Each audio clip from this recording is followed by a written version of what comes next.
Is up, everybody? Welcome to the live stream. Hold on one second. I'm hearing. Why am I hearing an echo? That's not good. How is everyone doing? Okay, well, while I track down this sound issue, hold on. Let me mute something real quick. Turn off the desktop audio. Okay, is it coming through OBS? Is that? Oh, that's super weird. Do I have an application open that I'm not aware of? What is going on right now? Okay, let's see. Hold on. What we're gonna do? Is like Discord open and live streaming this or something? Oh, it is. Oh, you silly application. I closed you, Discord. Okay, all right, we are back. I sorted it out. I understand now why there was noise coming through my headphones. We're good. Everything is good. Yeah, I muted it. I fixed it. You shouldn't be able to hear it now. That is much better. That was going to drive me batty, and probably you guys as well. Chris, Nova, Jacob, Superfly, Izar, Noah Pedro, everyone, welcome to the live stream. Your name's just Hello, welcome. You can barely hear me, and my volume is maxed. Let's crank that up just a little bit, shall we? Can you hear me better now? Can you hear me better now? I don't want to shout. Let's just turn my mic up a little bit then. I don't know if my audio settings got messed around just now. They shouldn't have. I haven't changed anything. All right, so everybody, welcome to my SimpleRockets 2 live stream. It's still quite low. What the heck is going on? Hold on. Advanced audio properties time. Mic plus 10. 10 decibels. Can you hear me now? Does it sound better? I'm up by 10 decibels, so I should sound better. I should sound a lot better. Oh, yeah, you got to turn the live chat on, bud, not the top chat. All right, so what are we doing today? Well, yesterday I announced the ISS Discord competition. We're going to be doing a low-flying race. Basically, the rules of the competition is you have to fly one of two different jets from the Drew Space Center, which is where I am right now, here at the lovely DSC, all the way over to the Drew Desert Base, which is 366.7 kilometers, straight line path. I don't know what the Great Circle path is, like over the land. It's a little longer than 366. I'd say it's 400 kilometers. So you have to travel 400 kilometers as quickly as possible.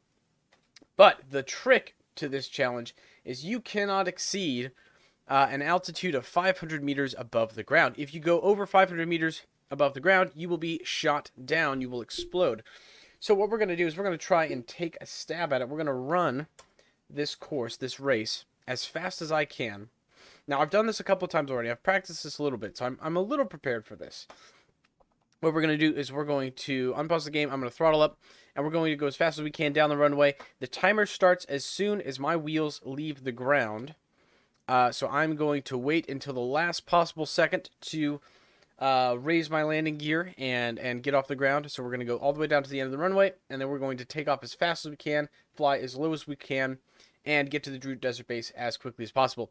So, time warp. I'm going to turn my brakes off, and we are rolling. Let's do this.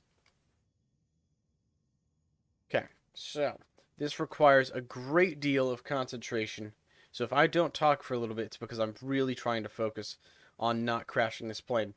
Because there are a couple spots in this challenge where the terrain gets really dicey, and it is very easy to hit the ground or to hit the...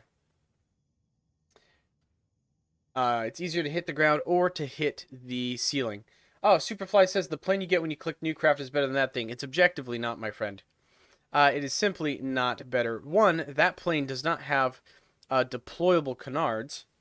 And two, this plane has a top speed of Mach 2.3. So this plane's pretty much better in every way, shape, and form. Now, before the live stream, I sat on the the runway, and I burned as much fuel as I could possible. So I just sat there with the brake all the way on and my throttle all the way up, burning fuel. So instead of 100% fuel load, we are at now 64% fuel load. Hopefully this will be enough. Hopefully it'll be enough to get us there. I'm trying to cut down on mass and therefore save on time. And on my last run, I had 31% fuel remaining, so I feel if I burn 30% of my fuel, then I will have just enough in the tank left over to stick the landing. We're going to time warp times 2. Whoa! Ow! Shoot. Well, everyone, that's what happens if you jerk up on the stick too hard. You explode. So that is the consequence of failure for this this mission. Glad I could be a demonstration here.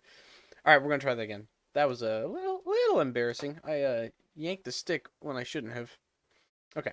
We're going to do this again. Brake up. Throttle up. Activate the engines. Activate all the activation groups. We're going to time warp for a second. And burn some fuel. In the meantime, how are you guys all doing today? Quite a blunder. Yep. You barely got over 400 with that plane. I don't know how you couldn't get over 400 with that plane. I generally don't know how you couldn't fly faster than that. I was able to hit 840 meters per second in this plane in a straight line. You just have to fly it nice and straight. Yeah, pitching up quite the blunder. John Christian John, hello, sir. Welcome to the live stream. It's good to have you here. Because of the air intake, your plane should have a voice, and it'd be saying, ooh.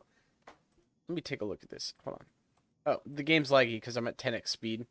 Because I don't want to sit here for half an hour burning fuel. Yeah, it's got a funny little intake right there. Yeah, it does. It's fine. We're not going to burn all of our fuel like we did last time. I'm going to go down to 80% for now. You need SR2 on PC? Yeah, probably. That would probably help. My game's lagging just because we're going at such a high time acceleration and it's trying to calculate physics at 10 times normal speed. So it's struggling a little bit here, but that's okay. All right, we're going to burn 9% more of our fuel load. Looks like a friggin' leech. Yeah, it's not the prettiest. However, it's super fast. So there are two planes you can use for this competition. I'm using this one because it's objectively faster and better. The other plane is one that I built. This one's Sighted Ace built. The one that I built looks cooler in my opinion, but it's a lot bigger. And it is just not as fast. It's just not as fast. Hey, Amiram, welcome to the live stream, sir. I am glad to see you here once again. All right, 84% fuel. We're almost there, and then we'll give this run a go. And I just won't time warp, I think. Oh, actually, I know what it was. I usually run this at 2x speed time warp, but I did 10x speed. Oh, I'm a fool. I'm a fool. I figured it out. Okay. We're close. Let's just burn the last of this fuel. 82%. We'll cut that down. Yeah.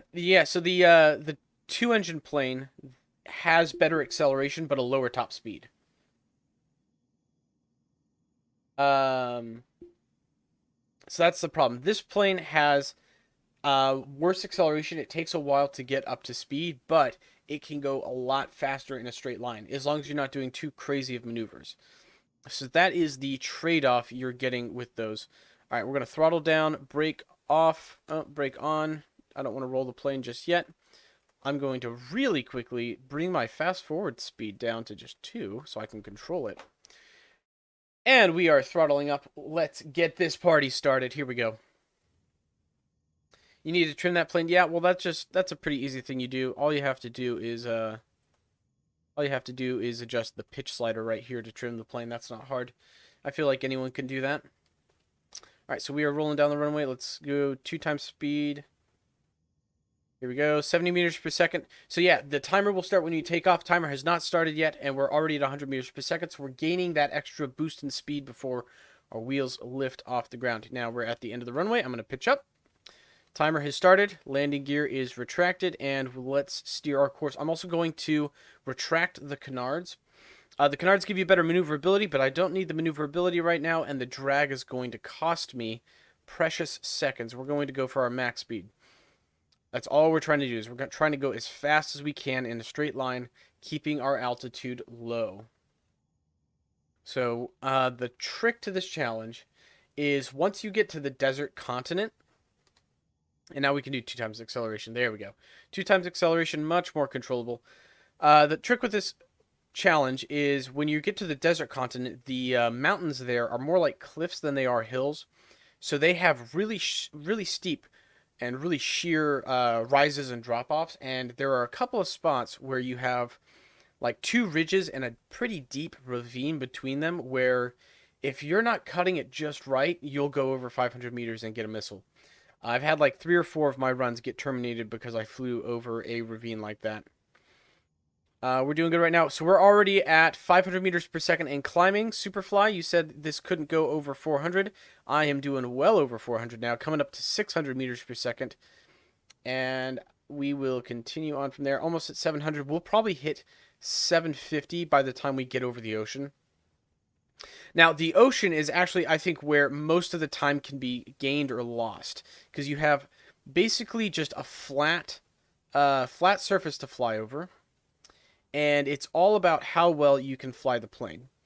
Because it actually does take some skill. So what I'm going to do, I'm going to raise my altitude up to the ceiling, which is 500 meters. Or just under it. So we're at 300. All right, I'm going to pitch down now. And we're going to gain some velocity by pitching down. And then I'm going to pull up. So we're going 762. I'll do the same. We're going to pitch up. And pitch down. So we're at 770 now. All right, we're going to do it one more time. We're just going to keep doing it, basically. But I'm oscillating my altitude. I'm trying to convert my potential energy into kinetic energy. I'm trying to speed up here. So we're at 773. We'll probably break 800 here on the next pass. So climb and pitch, pitch, pitch, pitch. Woo, 495. That was a little close for me. It was a little closer than I intended. All right, 775. We're still accelerating. 776. Doing good, doing good. Climb again. Do you use a HOTUS? I'm using a HOTUS right now. I don't usually when I'm doing spacecraft, but for planes, yes, I'm doing a analog flight stick right now. Hey, we're at 777, the lucky number 777. That's a good number. I like that number. All right, we're decelerating now. I'm trying to gain these last couple meters per second. What we might do now is, now that we're up here at this flight regime, we're just going to fly low. 778. All right. Really struggling to break 800. 779. I'm just going to try minimizing my control inputs at this point. Minimize drag. 78. Here we go. We're getting a little faster now. This is not fast enough, though.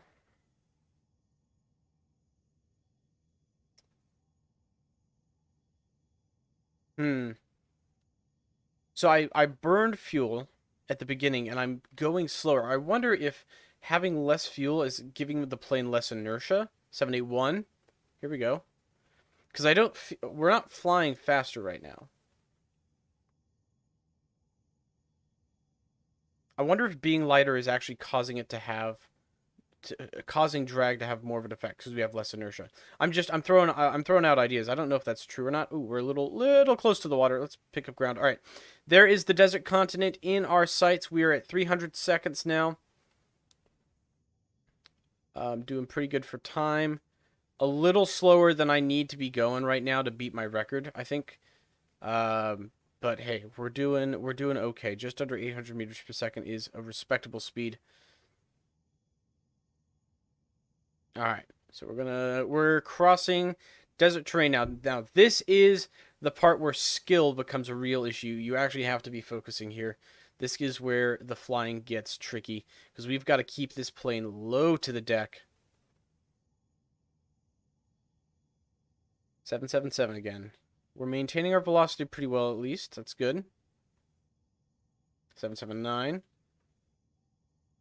I just don't want to slow down. We'll have to slow down, and we're going to slow down really hard when we're about to hit the runway. Like, it'll be a really, really sharp deceleration. Full afterburner brakes. A couple of pretty aggressive maneuvers to get us down onto the runway safely. I will probably go down to a quarter time game speed just so that I can make the control inputs efficiently enough.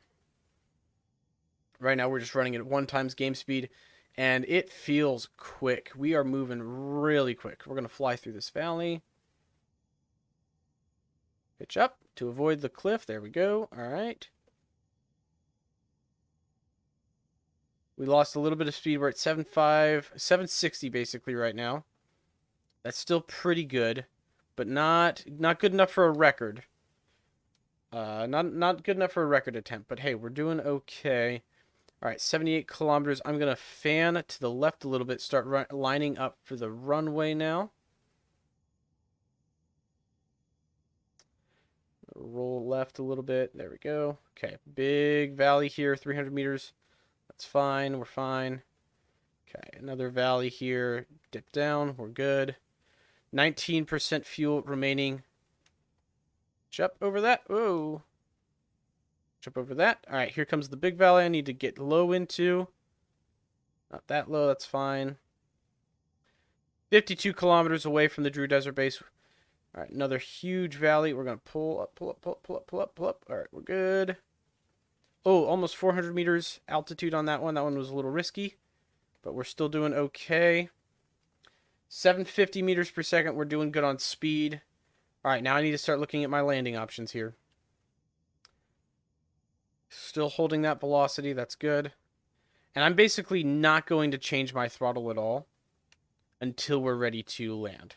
Here's that big valley. Oh, 420. Whoa, 420. Let's go. All right, time to look for the landing.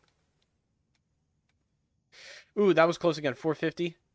We were just a little higher than I like to be on that one.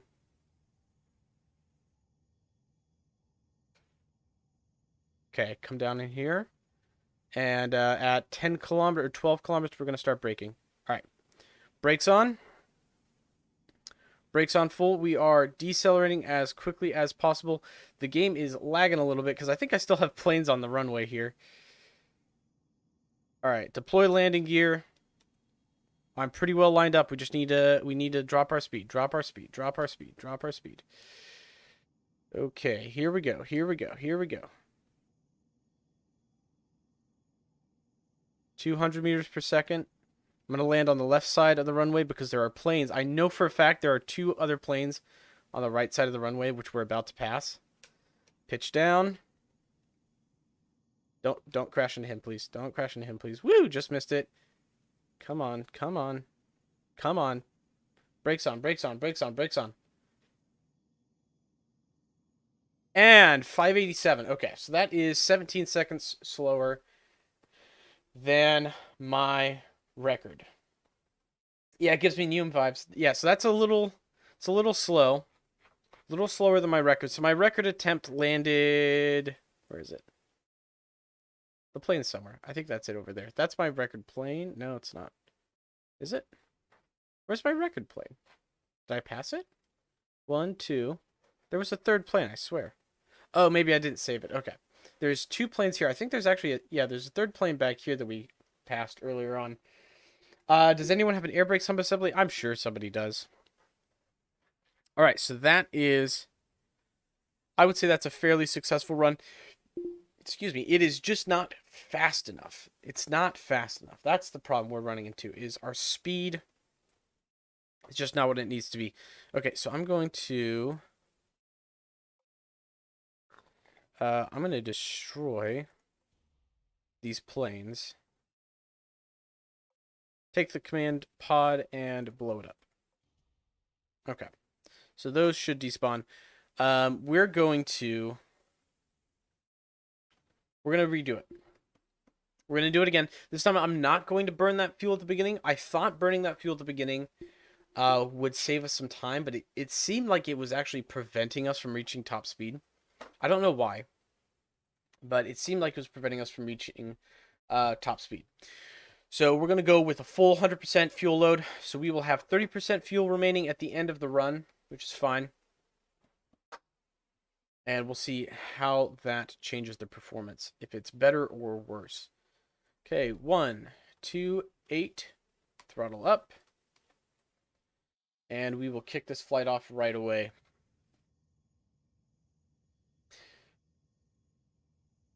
I need to make an air brake. Yeah, an air brake would be handy on this one. I'm able to stop these planes fast enough, but an air brake would be nice. So we're at 80 meters per second. So we're going to do basically the same thing, but this time I have 100% of my fuel going into it. Okay, and lift off. Wheels up. And we'll do 2 times speed because we're going pretty slow. Subsonic, this game takes a little bit. This plane takes a little bit. Not this game. This plane takes a little bit. Fold up the canards. We don't need them. Here we go.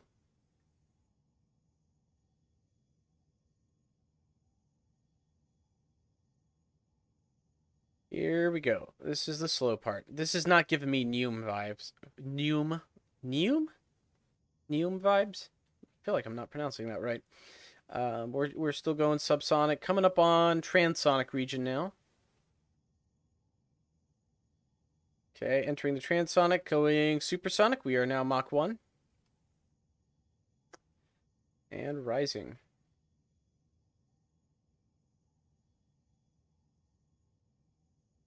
You can see our shadow, like, come up to meet us. Every time we come over these cliffs, it goes right under us and then drops away. I feel like I'm accelerating better with more mass in the plane. I don't know why that's the case. But we're at 626, almost 700 meters per second now. No, we're not. We're actually going slower. We're accelerating slower, at least. We're at 700 meters per second. 700 meters per second when we break over the ocean. Okay, I'm going to slow time down to normal because I want to get this right. This is where we save our time. If SR2 had crosswinds, this challenge would be way too difficult, dude. Man, that'd be a challenge. All right. This is a challenge as is. So I've been flying this route for about 2 hours now in practice. This is a tricky challenge. It's easy to do it. It's hard to do it well, you know? Like, yeah, you can get to the Drew Desert Base without going over 500 meters, but to do it in under 600 seconds requires some skill.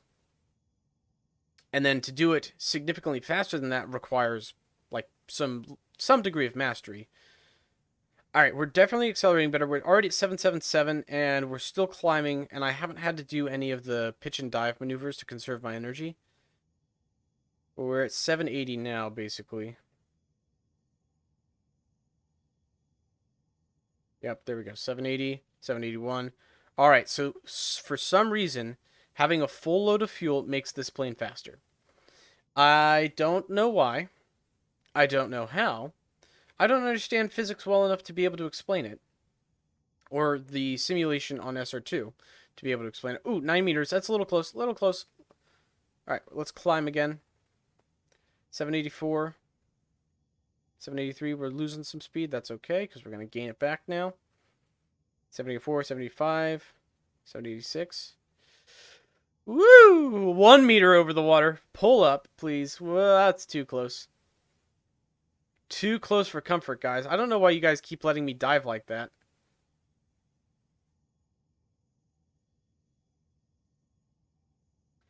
Okay, we're doing good. 785. We're going a bit faster than the last run. I've yet to master this part. I don't know exactly what I did to push this 60 meters faster than I'm going right now. It was something, though. 60 meters per second faster than what I'm doing right now is a lot. That's a huge difference. 786. 787. 788. All right, hey, we're gaining speed again. 788.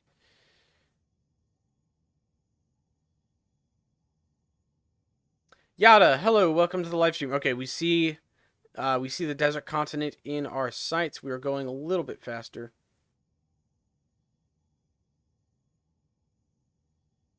787. We seem to be holding 787, and we're not going a whole lot faster. That's still a 10 meter per second increase over the last run.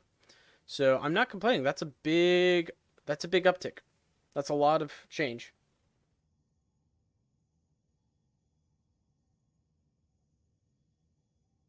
Okay, the canards definitely are not helping because I just lost a meter per second. Let's dive down to gain that back. 787, 788. There we go. Now we just hold that velocity on the deck and pitch up over this cliff. Here we go, over the cliffs.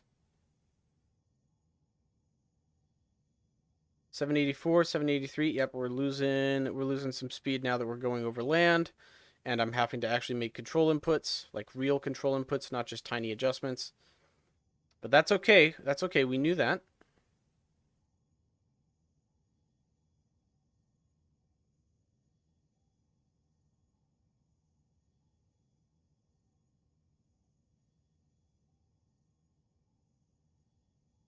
All right. 784. We're maintaining our velocity. That's the goal right now, is just to keep our speed up and not exceed the bounds and not hit the ground. That's all we're trying to do now. Got to pitch down on this one, roll into the valley. That cost us about 10 meters per second. That was a decent change in velocity. We're going to have a couple more of those big pitches in a second. And I know about them in advance, so that's okay. We just have to plan for them. Another one here. I'm going to pitch down. Try to pitch down less. Yeah, that saved a little bit of our speed. We're now gaining speed again, almost up to 780. That's good. That's really good, actually. We're back up to 780 and holding it. Here's a big valley. Ooh, almost 400 meters over the ground there. This ravine killed me a couple times. This one right here. We hit 470 right there. So I was just a little under the limit. 782. We're doing good on speed. Doing great on speed. Okay, I'm going to break away. We're going to pass this mountain right here. I'm going to go on the right side of the mountain peak here. And then I'm going to break left right now. So we're going to break left to get some maneuvering room for the landing, because we're going to want to conserve our speed right up until the landing, which is important. So we're going to fly through these valleys this way, which will make it a little bit easier to fly in a straight line here.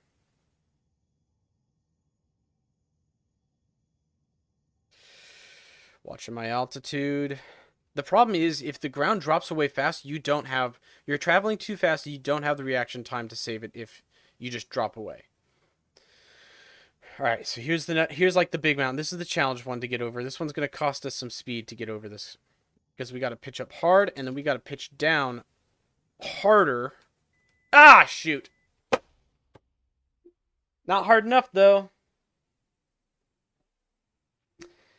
That was it. Yep, that was the mountain, the one that kills you. Turn on music. Oh, that's a good idea. We should play some jams, shouldn't we? What kind of music do you guys want?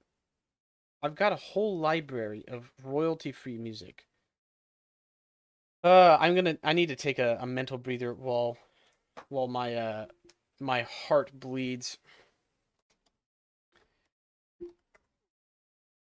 All right.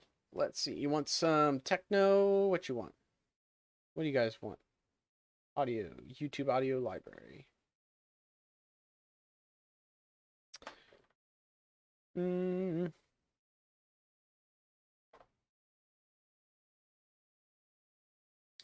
smooth jazz, maybe? Here, let's do this one. This one's relatively unoffensive background music.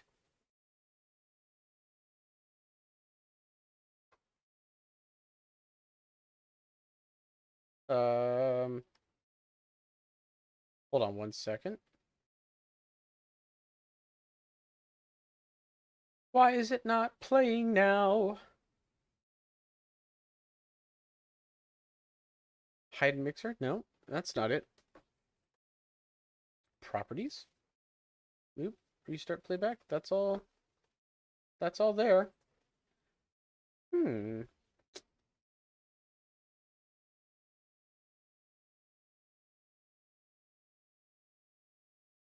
Okay, well, apparently music's out. Sorry, bud, music's out. But you can listen to the sweet melodic sounds of my voice. In the meantime, all right, let's take a look at this pool. What did you guys vote for? Crash into the sun. All right, so we are going to crash into the sun. I was really hoping we wouldn't choose that one because that was more of a joke. But hey, if you guys really want to do that, then cool. We'll do that. All right, so we will crash into the sun during the back half of this live stream. Play the elevator music. No, I'm not gonna do that. That would get annoying pretty fast. Okay. It's running on jet fuel. Stellar, welcome to the live stream, Stellar. How are you? Yeah, crash. We're not gonna actually crash into the sun. I'm gonna build. I'm gonna do something a little bit more fun than that, but we'll do something with the sun specifically. Okay. I'll open my nav ball up. Maybe having my nav ball up will help. Do you think having the nav ball open will make me faster, guys? I think so. Let's get this camera right behind the plane. There we go. Put on your 5,000 layers of polarized sunglasses. It's going to take a little bit more than that. All right. Attempt number 3. We've had one successful attempt so far, but a little slower than my record. We've had one unsuccessful.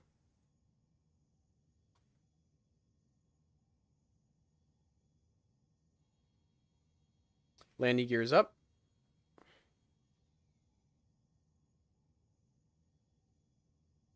×2 speed.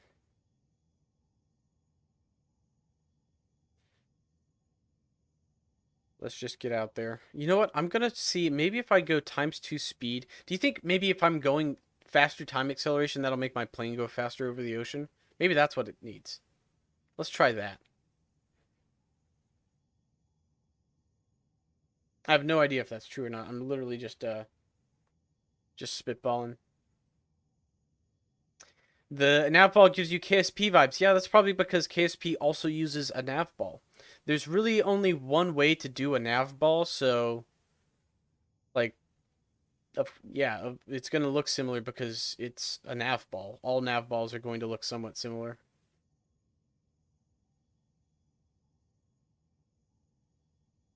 I see what you're saying, though. It does. Oh. That was.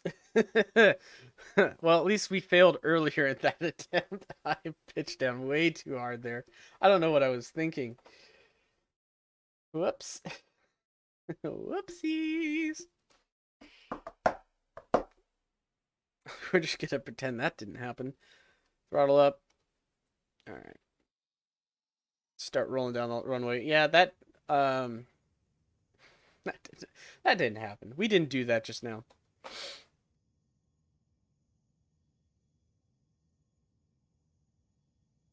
You know what we could do is kind of launch off the runway at an angle, just slightly. Yaw over and then up. Landing gear up, and we're through. Okay.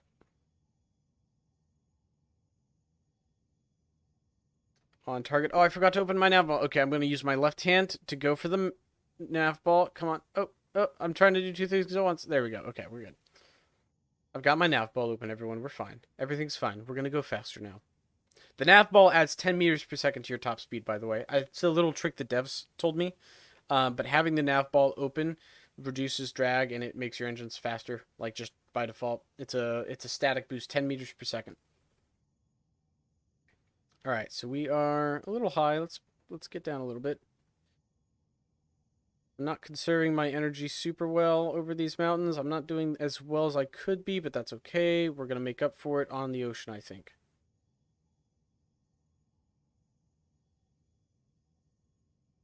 Okay, just glide over this mountain. There we go. And down. Coming up on 600. We might break 700 before we hit the ocean. If we break 700 before we hit the ocean, then we're going fast enough. All right, we are over 700 meters per second before we hit the ocean. Excellent. 725. That's pretty good. That's pretty good.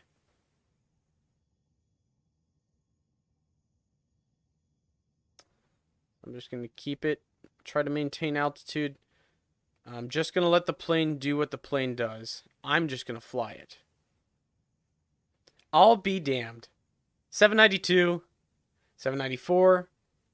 We're going to hit 800. 800 meters per second. This is going faster. All right. So I think, here's what I think. I think because we are in 2 times time acceleration, the game's physics is running just a little bit slower. than if it was at 1x time acceleration, and it's not calculating drag as efficiently, I guess, and because it's not calculating as much drag, our plane is able to fly just a little bit faster. So, and this is totally legal according to the rules. There's nothing about using fast forward in the competition. So what that tells me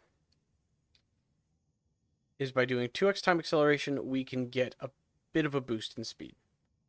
It's a little bit harder to maneuver this plane at 2 times time acceleration manually, though, because you have to maneuver it at 2 times time acceleration. Every twitch you make, I'm not moving my hand more than a millimeter to control this plane right now.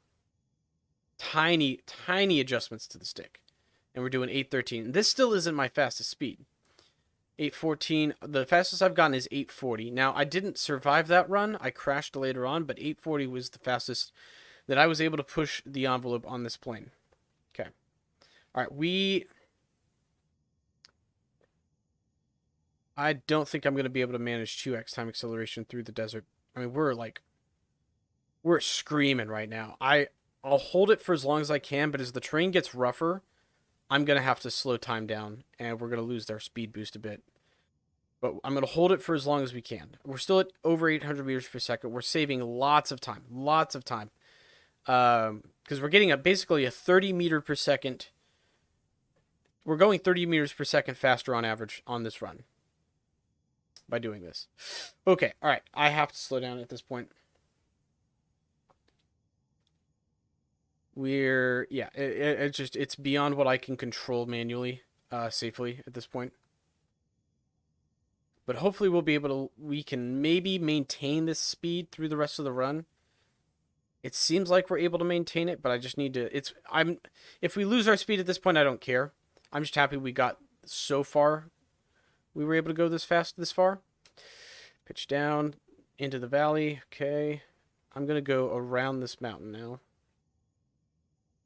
Oh, that was close. That was almost at the limit again. Okay, down into this valley. Pull up. No! Oh, shoot! Are you not allowed to quick save? I don't know if quick saving would break the code. Shoot. I'm not quick saving. Xbox controller is better. No, HOTAS is better.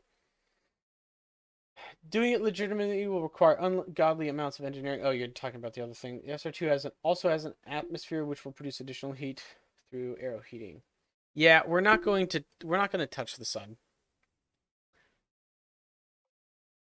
All right, so we know 2 times time acceleration is the way to do this challenge. We got to go fast. That is the challenge here. Got to go fast. Yeah, so I would say you're allowed to quick save, but I'm not. And I doubt that quick saving is going to help that much, except it'll be convenient. But honestly, I don't think it's going to help people that much.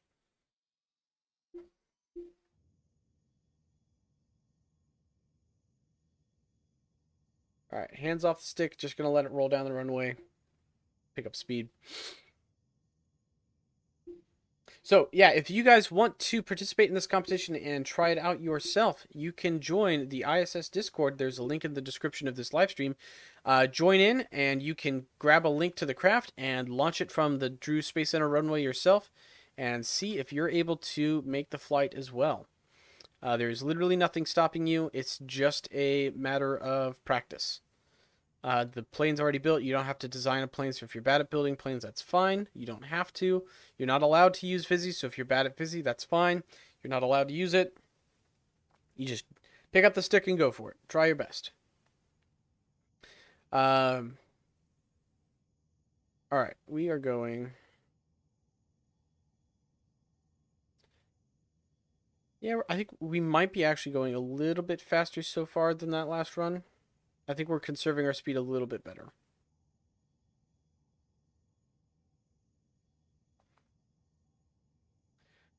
.400 meters per second.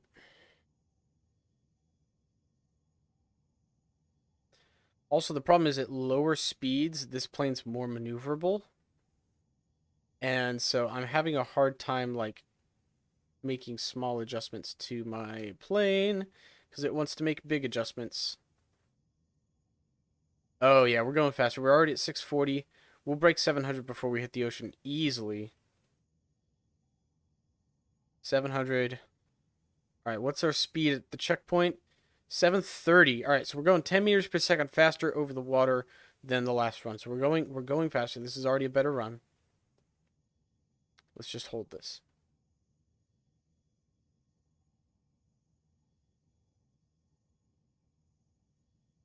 Already at 790. Uh, Come on. Pitch up, pitch up, pitch up. Pitch up. Pitch up, pitch up, pitch up, pitch up. Ah, it's too close. Too close to the water. I don't like that. That makes my sphincter tighten. 811. 812.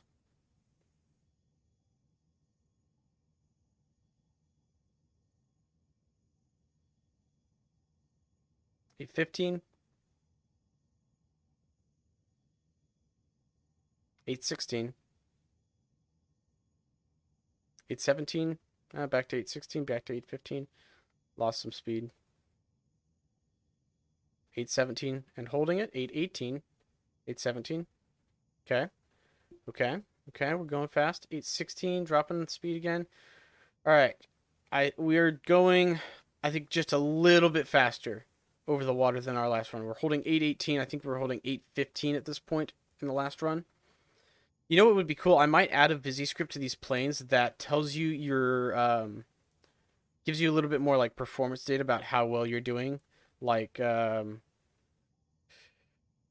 checkpoints. So a checkpoint right as you cross over the right as you cross into the ocean, like flying over the ocean for the first time, and then another checkpoint right as you come over the desert continent for the first time, and then a checkpoint at like 100 and 200 kilometers out from the target, so that you've got like, all right, here's your speed, here's your time so far, and then you can like track your progress a little easier.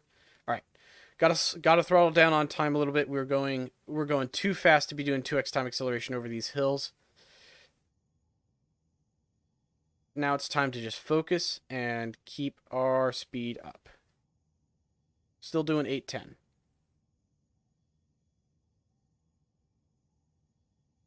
Let's go over this mountain real quick. All right. Okay, we're fine. That wasn't too steep of a valley. This is a steep valley, though. Woo! All right, pitch down into that. Roll into it. 809 meters per second. Holding that velocity, 810. Okay, 811. Nice. We're kind of picking some speed back up. 812. Let's just woo right over the top of that. Oh, pitch down. 400. Okay, we're good. We're good. We're good. We're good. So far, we're good. These mountains make me nervous, man. Every time they make me nervous. Pitch down. Nope, this one stays flat for a while. That's helpful, I guess. All right, here's one of those big cliff faces we've got to scale, so we're going to pitch up gradually. And then start pitching down right as we crest it so that we don't pop over 500. We're just under 800 meters per second now, but that's okay. We need to start bleeding some speed. In this final straight, it's okay to be slowing down a little bit. 800 meters per second. Back to 800 meters per second. That's fun. All right. I've got my finger on the brake key. I'm ready to start slowing down as soon as I'm close enough. All right. We're going to go this way over the mountain. Ah, we're high. We're high. We're high. We're high. No, we're high. Ah.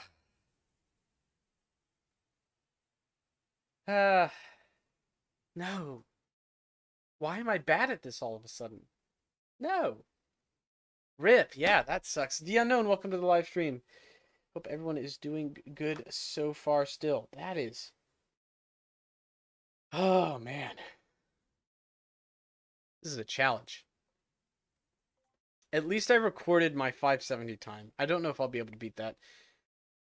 SRM, yeah, laugh out loud. Laugh it up, buddy.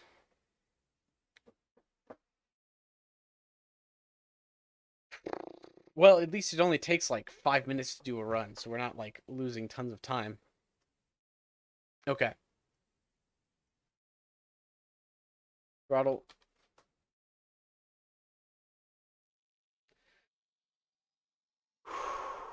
Here we go.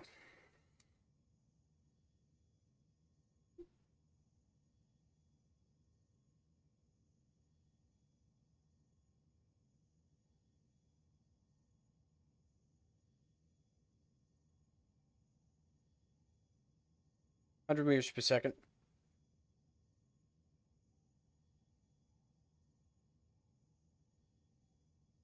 We're off the ground.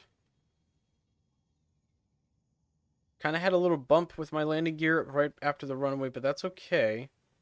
We're going to work with it.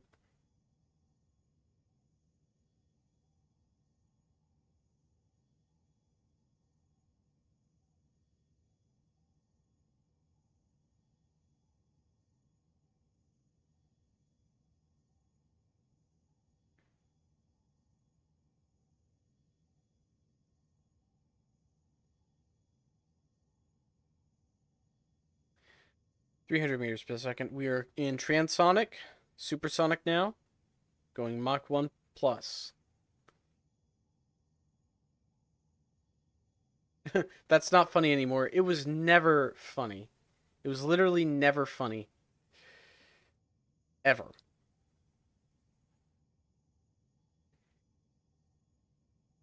Okay.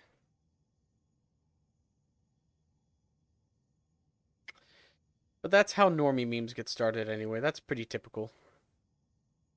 Okay, 670, coming up on 700. Doing good for speed. I think we're holding a better speed now. 730 over the over the ocean again. Now we just got to let that number climb. 777, 78, 79.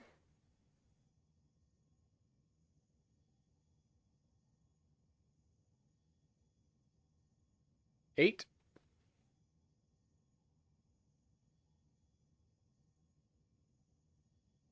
8-1.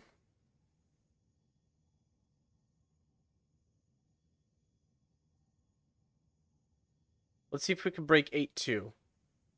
I believe we can. We were really close. We got up to 818 last time. Let's get to 820.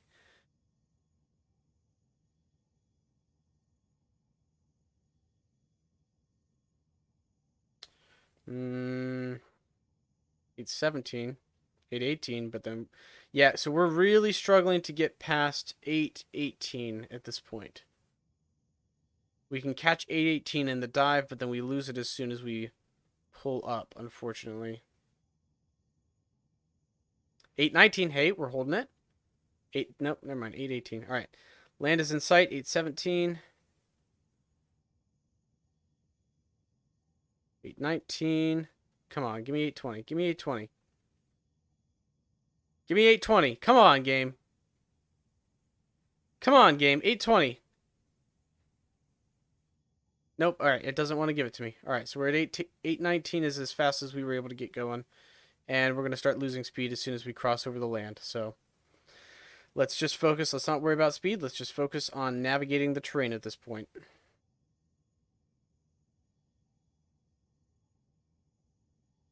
We need to avoid that big mountain. If we can maybe like steer around it somewhat, that would help. So maybe if I start my turn a little earlier and break off to the left, fly a little farther south of that mountain and go around it. That's kind of my goal at this point.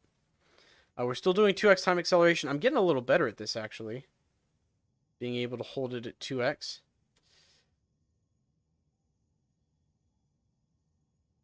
Ideally, I think the fastest way to do this is to hold it at 2x right up into the landing. At the landing, I don't think it's going to matter. But we're holding 810... No! Ah! Shoot!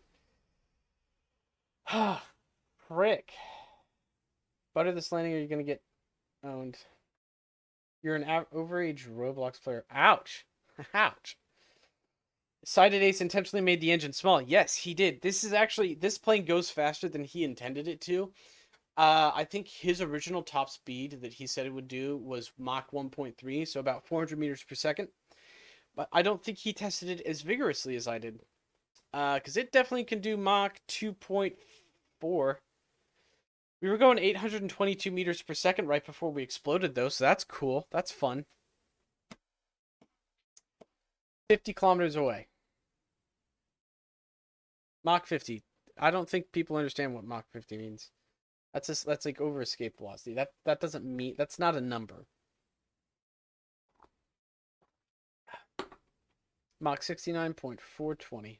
Yeah. Well, hold on, the unknown. You said 69.42. Well, that's the wrong number of sig figs. You need 3 sig figs in that one. Come on, amateur hour over here. You know what? Hold on. All right, we're going to do something real quick. I know I said don't add or edit VisiCode, but I'm going to add some VisiCode. It's not gonna control the plane in any way, but I'm going to have a little piece of program that'll run, and it'll tell you your velocity at 50 kilometer waypoints. So this is the whole program that runs the craft. Very simple program. We're going to add another onStart over here. This is a totally separate program. And what we'll have is wait until distance, we want this expression right here, is less than 300,000. Okay.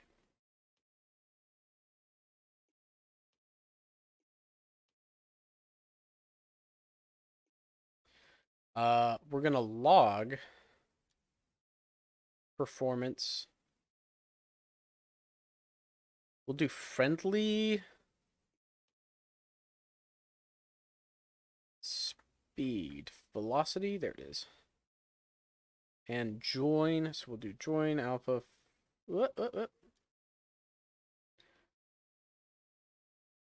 Speed at 200 kilometers is, and then we'll do performance. No, velocity, surface velocity, and then I need a length block for that. Let's see, where is it? Here it is. Okay.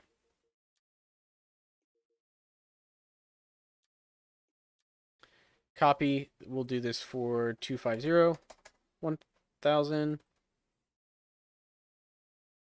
250 kilometers is surface length. Wait until 200. 1, 2, 3. Stellar is not 43. Calm down, people. You silly children. 200 kilometers is surface velocity. Wait until 150. 1, 2, 3.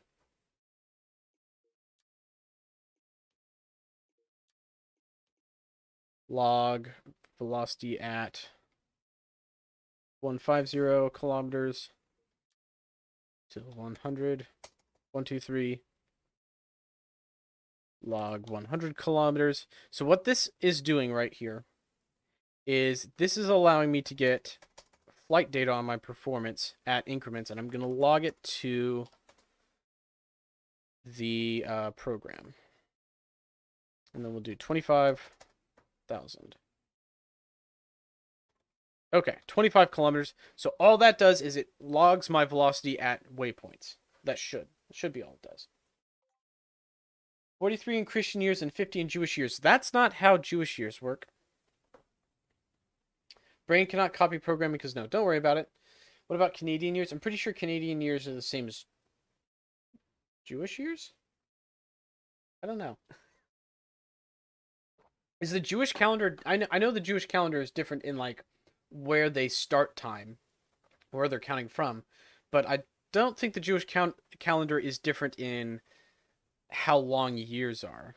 It's not like dog years. Okay, so we've got this log. Let's test this out. Let's just do a quick run. I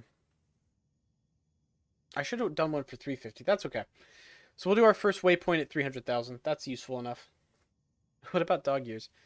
I'm a little over 3 in dog years. Actually, my birthday's coming up. I'm excited. I'll be 23. Which is still legally a child, apparently. Landing gear up. And let's start hustling. All right, so let's see if this log populates properly. What I want it to do is I want it to say flight or velocity at, my distance from the target, and then it'll show me my velocity in meters per second. That's all I want to see. You're legally an adult at 17 in Texas. Yeah, that's, here's my thoughts on it. The government should set a federal age of demarcation. Like, all right, at 18, you can drink, smoke, get drafted, vote, own a gun, like all the things. You're an adult at 18, or you're an adult at 20 or 21 or whatever. But there should be one age, like just one age across the nation. Once you're this age, you're an adult legally everywhere. It's so dumb that there's like, oh, well, you can vote and be drafted at 18, and you can buy some guns at 18, but you can't buy them all, and you can't drink at 18. Well, no, and you can't smoke till you're 21 either. You can't drink till you're 21. You can't buy a handgun till you're 21. And you can't rent a car until you're 25 for some reason, which is weird. All right, we're coming up on 300 kilometers. Let's see if this program works. It should give us our, 759 meters per second at 3 kilometers. The log works. Excellent. Now I'm just going to focus on flying. We know the log works. Anyway, like ages of when you're like legally able to be tried as an adult is silly. Everything's dumb about that whole system. The whole system's dumb. We're going a lot faster. We're already doing 820. We're doing faster. We're going faster, guys. 821, 822, 823, 824. Oh, I'm feeling it. I'm feeling the burn, people. 826 at 250. Look at that. We're going to hit 830 here in a second. I need to be careful, though. We're at 830. 831 and climbing. Oh, we're moving. We're hustling. 832. Let's go. Next waypoint's coming up. All right, I've got it pretty under control now. We've kind of stabilized our velocity. 834 meters per second. Wow. All right, we're really moving fast.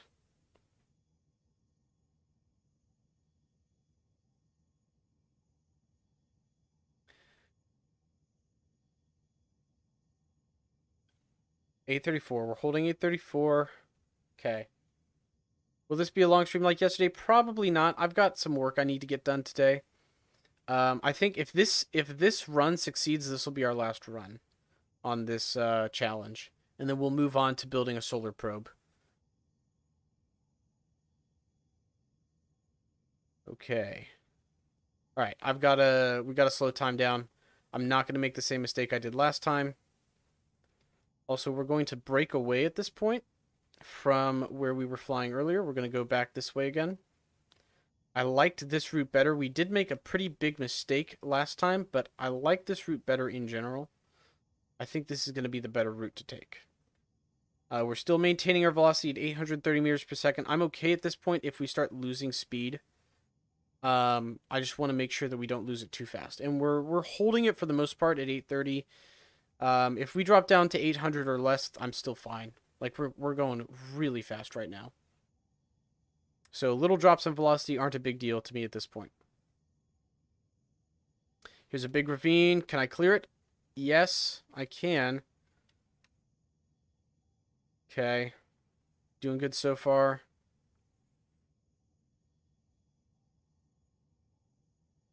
Doing good so far. Still holding our velocity pretty strong. That's good. That's what I like to see. All right, pitch up very gradually. I just want to barely clear this mountain and then immediately down into the valley. Same for this. Just barely clear it and then immediately pitch down. I think this one, that hill was the one that killed us the last couple of times. Or one of these. We're getting close to where we died last time. Still holding a velocity 820 meters per second. We are doing fantastically well. I'm going to clear this mountain.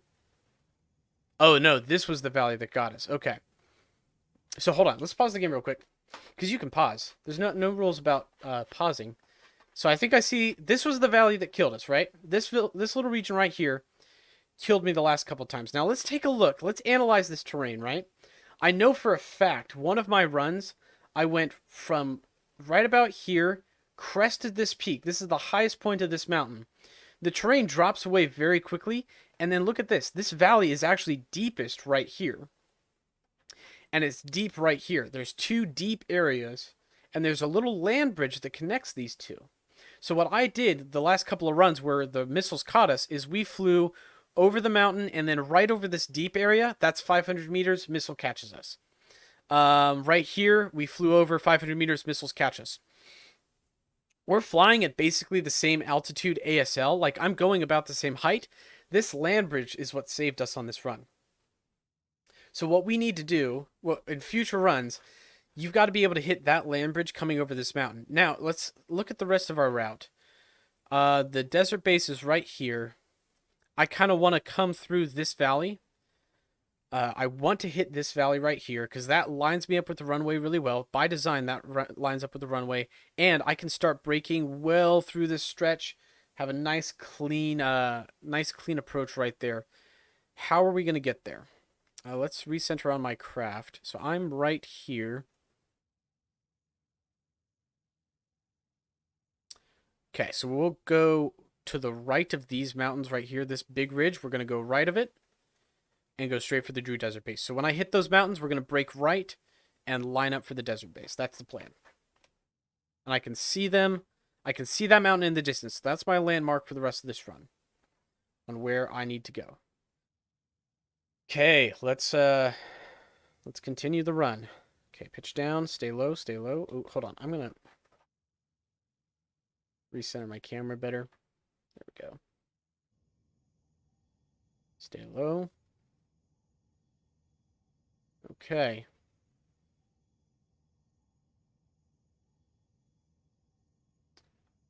There's the mountain. There's that first valley that we're going to want to enter right there. No! I flew too high. The ground dropped away. No! Not again! Excalibur, I really want to make a fast plane now. You should, dude. You should make a fast plane. Fast planes are fun. All right, so we're at the very least, we're consistently getting to that waypoint very fast. We were moving very, very fast on that last run. I don't know if I'm going to be able to maintain or like replicate that. That was a fast run. When I tried, I can stick the landing, dude. Chris, you have so little faith. I'm actually really good at sticking the landing with a HOTAS. I'm not good at getting to the landing. That's my problem right now. Okay, view log. Want that right there. We'll just pin that. That's fine. Nav ball, zoom out just a little bit. All right, throttle up. Let's do it again. Let's do it again. Here we go. Here we go. Who the hell is Chris? The guy with the Russian username, Chris. He told me his name is Chris, and I have remembered it so far.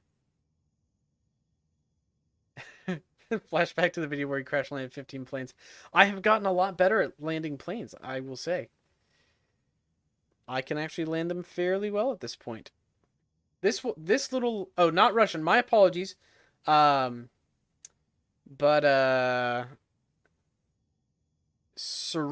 I believe the alphabet is still Cyrillic, though. Right? Yes. Okay. Okay, let's line up. Line up here and time warp. Okay, so we're just going to cruise now. So the faster this plane goes, the quicker it picks up speed, is the other thing I've noticed. So we'll start to accelerate the more as we approach Mach 1. I think I know why Sided screwed up this plane a little bit, because he wanted it to be slower than this. It is actually faster than designed. And I know why. The reason what he didn't account for is he tested the engine at Mach 0 sea level conditions, and it had the right thrust. He didn't test Mach 2. And so I don't think he realized that it's capable of really accelerating in the supersonic region once it gets up past Mach 1.5. Because our number, that velocity indicator is ticking up faster as we accelerate to a point. And then drag starts to factor in at around 600, 700 meters per second. That's when it starts to become, starts to slow us down a little bit.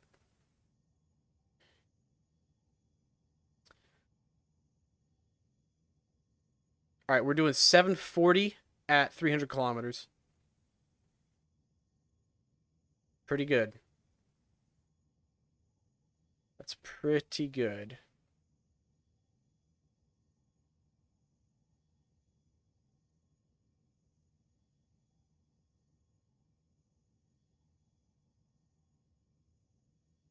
Still climbing at velocity.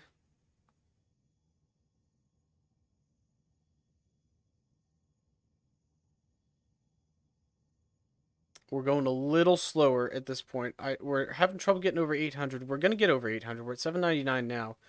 But for some reason, we're not hitting 800 quite as easily as we did in that last run. There we go, 800. 802. I think I need to pitch up more and then pitch down more. Seesaw. Try and build up some energy there. 802.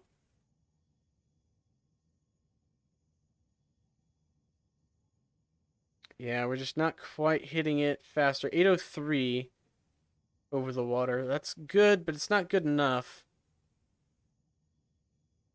Yeah, this is markedly slower than our last run. I don't really know what's different. I don't feel like I've changed anything, except I didn't time accelerate from the start. So maybe you need to have time acceleration on the whole run from start.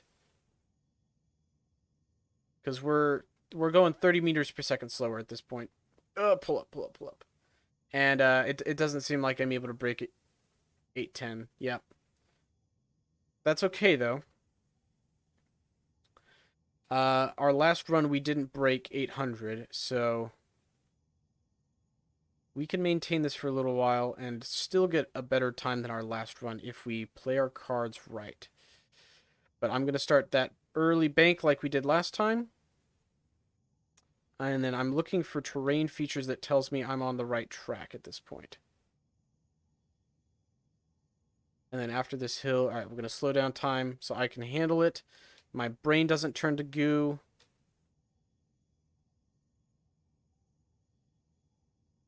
Just clear that ridge nice and tight, keeping it nice and tight. Oh, just under 800 meters per second. I don't really know what I'm doing different that's causing me to be a whole 30 meters per second slower on this run. I haven't changed anything. Down into this valley. Keep it nice and safe. We're good. Clear the ridge just barely. Good. Over. All right, we're going to, now that we're in this, we've got a kind of extended valley to fly through right here. I'm going to brake left.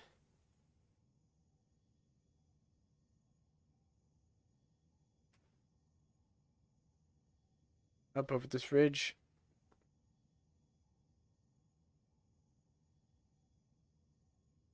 Keeping it tight, keeping it tight. All right, so far so good. So far so good. Just clear the ridge. I'm going to slow down time again. Okay, are we going to clear this? Yes, we are going to... Yep, our altitude is dropping. I'm doing this slow because this is the one that killed us the last couple of runs. And then as soon as I'm clear of it... All right, there we go. We're good. Over these next couple of mountains. Okay. So what I'm going to look at now is where are we relative to the Drew Desert Base this time? We're a little bit, let's see. So we were back here. Okay, here's that land bridge valley that got us the last time. We've passed that well. We've well past that at this point. These mountains are the killer mountains right here. You'll actually notice if you look at how this is laid out, we kind of took this track fairly mild, fairly mild. These mountains are the ones that absolutely destroy us. So what we need to do is... Okay, I think at this point, let's clear this mountain, and then we're going to drive a straight shot to the valley right here. So right over these ridges, we'll go over this mountain here, and then right down to the desert base. We can see the runway 32 clicks out.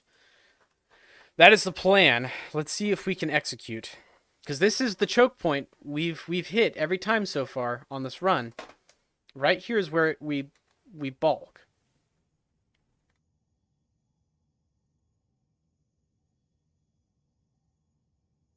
Okay, up.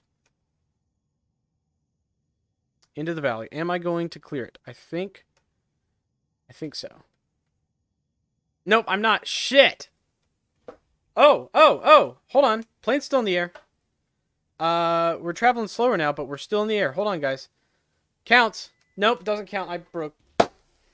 Why is it every time we do this? Every time we do this. Oh my goodness. Well, it was a trash run anyway. We're going pretty slow.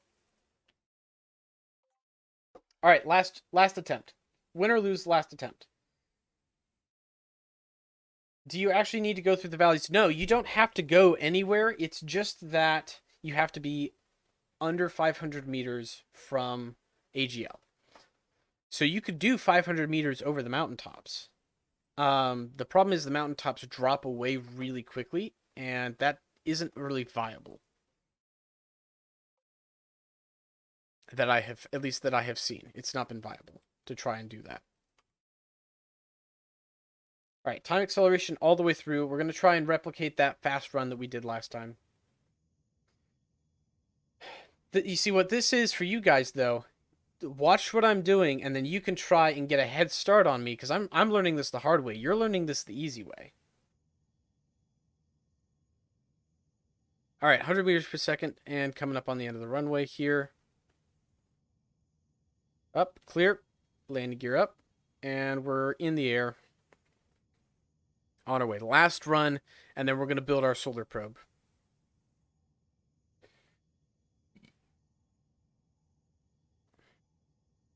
I just want this to be a success, honestly. That's all I want for this run. I just want to land it.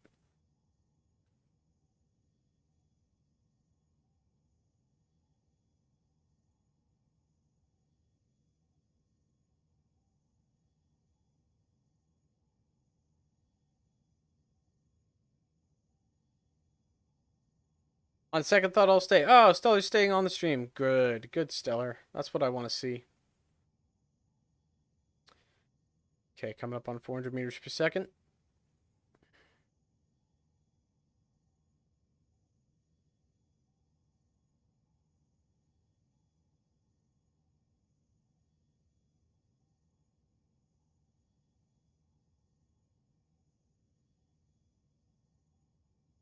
$612. We need to gain about 70 meters per second in the next 12 kilometers. 700. Okay, so far looking good. 736, that's comparable to the last run. It's close. It's about the same.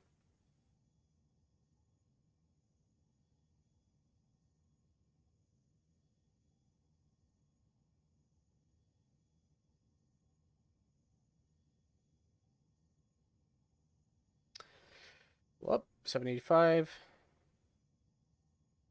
Okay, so I think it has to do more with pitching up and down that gets us over 800 meters per second.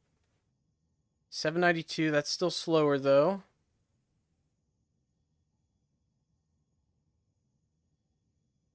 Oh, fuck. Alright. Anyway, ladies and gentlemen, you have seen how difficult the challenge is. It requires a decent level of skill. You have to be focused. You have to be paying attention. But I'm not going to continue doing that anymore because that was several runs. Oh man, trying to pick up speed there is hard. All right, so what are we doing now? We're done with the plane. As fun as that was, we're done with the plane. We're going to move on to building our solar probe. I'm going to save this craft. What do we want to do? Let's build our probe, shall we? So, we're going to get a command ship out, because obviously this is going to be an unmanned mission. So we don't want a command ship. Let's set that to primary, delete that. Cool. Next up. Next up, we want a body for the probe. We're going to want some fuel.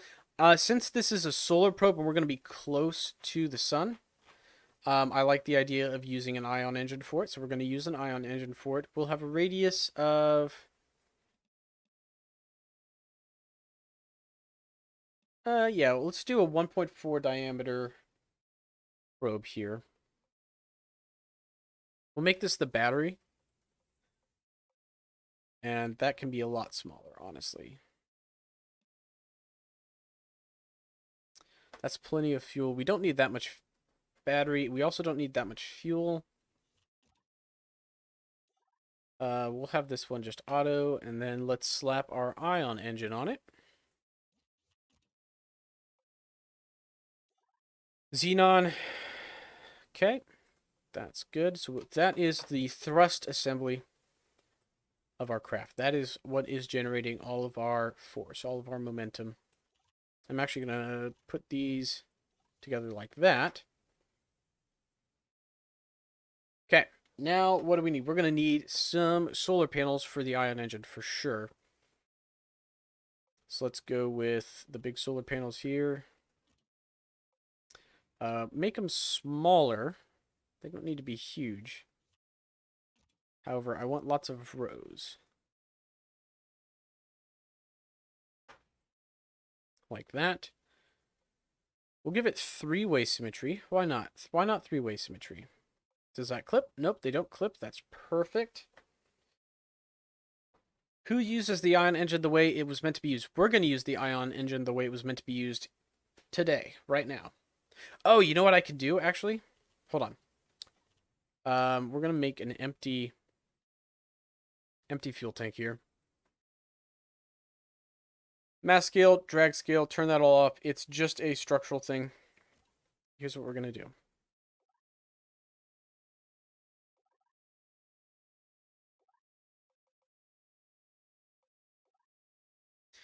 And clip it in.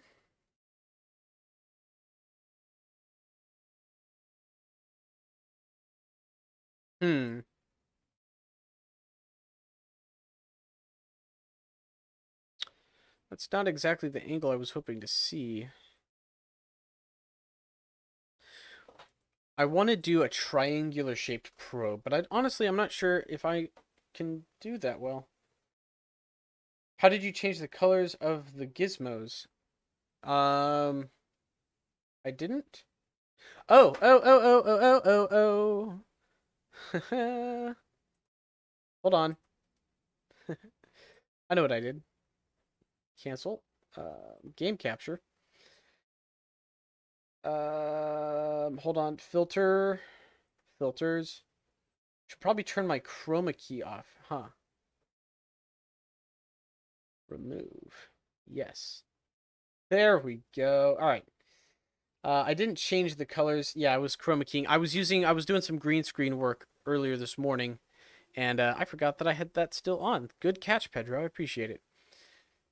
Okay, so here's what we'll do. Depth, let's do 0.5. Yes. 0.5. Good.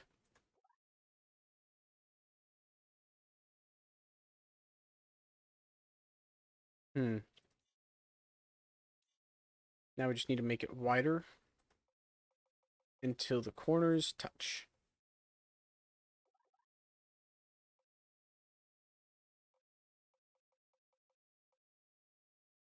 Wrong corners, though. Maybe I didn't think this through well enough.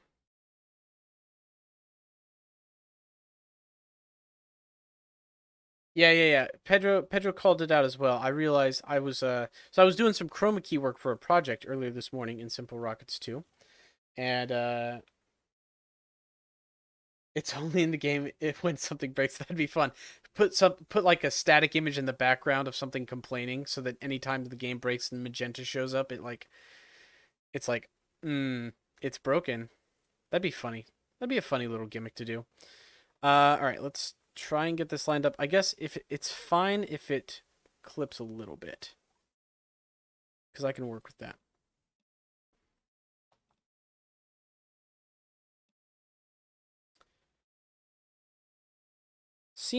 seems a bit big, but we'll work with it.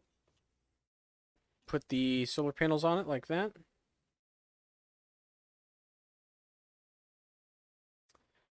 Okay. How does that look deployed? Not too bad. We could put something in these corners to make it look a little better. Let's do that. Let's put the like the monopropellant tanks or something in those corners so that it looks better. Shrink those down. That does not need to be that big.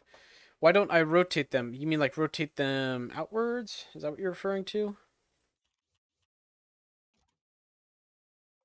I'm not sure which part you're talking about and in what direction I should rotate it. So I'm just going to continue doing what I'm currently doing. Okay.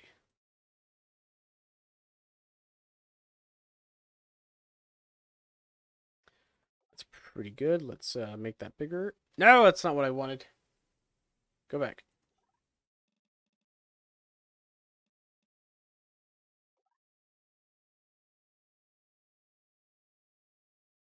All right, that's that actually fits that corner quite nicely. Let's use that and make those tanks go to there. We'll add nose cones to the ends of the tanks.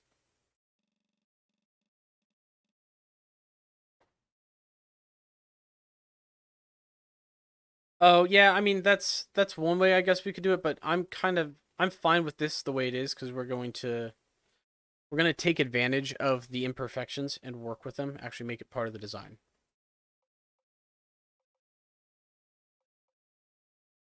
Is that round enough? Yeah, it's round enough. Okay. Rotate this over. Slap that on the bottom. Good.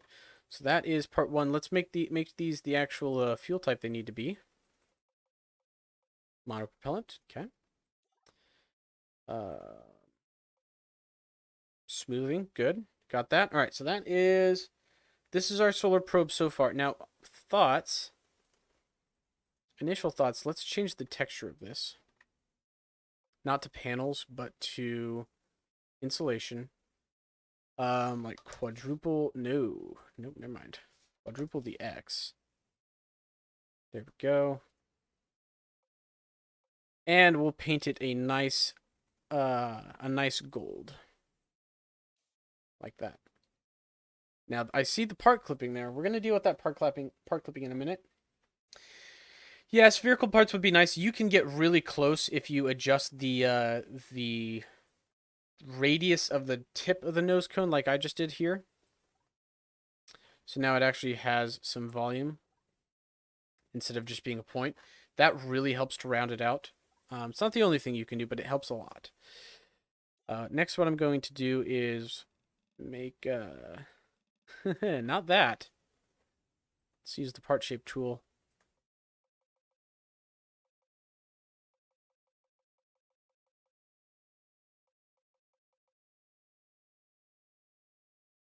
Add some width and depth to it. Tile D axis 0.1 and then adjust the Y. Okay. Okay, I see what Pedro's putting down. X axis to 0.1 and then adjust the Y. That looks a lot better, actually. Yeah, that looks a lot better. Kronos player, welcome to the live stream. Hello, how are you? Hope you are well. Okay, so we'll add this next bit here, and then, oh yeah, we'll add... Flip this over. This part will be on the top as well. That's not what I wanted, game. That's not what I wanted to do. Why do you torment me so? At least it's better than KSP. Oh, what? That was weird. Hold on. Is OBS freaking out? I green screen a couple of times. That was weird. No, OBS is fine. Oh, you mean monoprop? Hold on.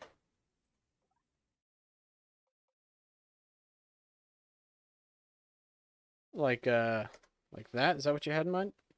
What the hell? That's super weird. Is that... No, that's not coming through on you guys. Maybe my graphics card's having some issues. Okay, well, I'm going to monitor that. Let's move this for a second. No, that's not what I wanted.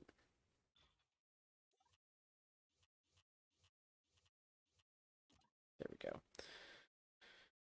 Okay. I'm gonna do the same thing. Same thing I did for that other part, because this is just gonna be a spacer, basically.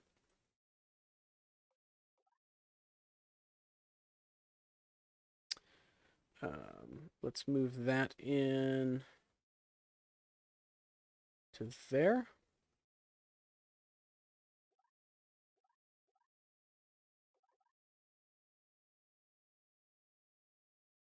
Okay. So now the foil kind of looks stretched over there.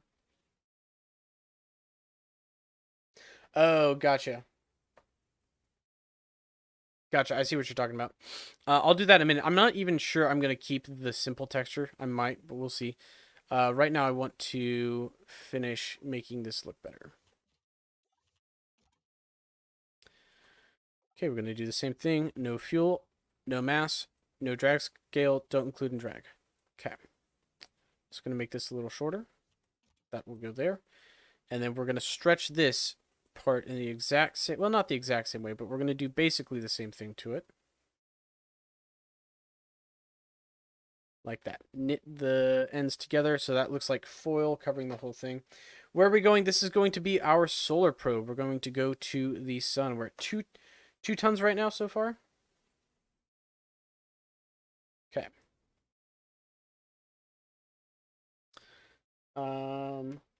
I'm not dropping any frames. Weird. I'm having some weird graphics glitch on my end, but it doesn't look like it's being picked up on the stream, which is nice. Oh, hold on. That's strange. Texture offset X. Oh, I can make an ice cream cone. That's weird. Okay, whatever. I'm going to go back to 0 with that so that those line up. But then, yes, let's adjust the texture on Y. That looks pretty good, actually. I might keep that. That looks fine. What's our rotation with this? Can I rotate this? There we go. So that's facing directly outwards. And then just nudge this in a little bit.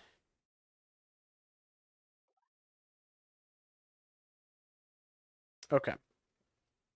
That's... Ow! Shoot, I hate when I do that. Undo. That's fine. We'll leave the monopropellant tanks alone. Those look fine for now. Oh, using the tiling texture? Yeah, maybe. I kind of like how this looks right now. I'm going to leave it for now. The only other thing I could think to do to make this look a little better is, if I can pull that off, there we go. Put that there. Shrink that as low as it will go, and then do the channels texture right there. So then that gives us a seam. Do the same for the bottom.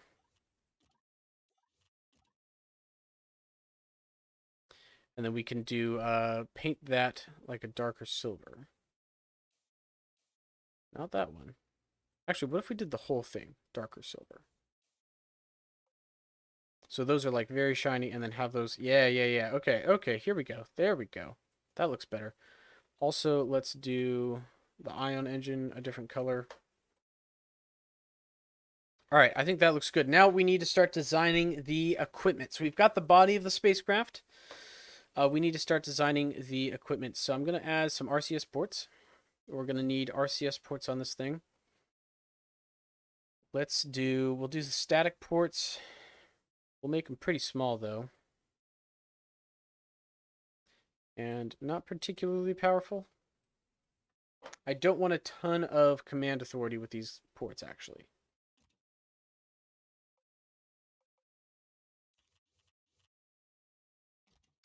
Put one there.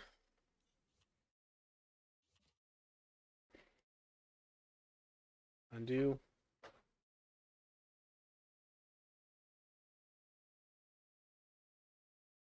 Copy. There we go. One there and one there. So we've got RCS ports on all sides to handle rotation in that direction. What we need, though, is rotation in the other axis, so we'll do the same here. Copy. And we'll do two-way radial symmetry here, and the same up top.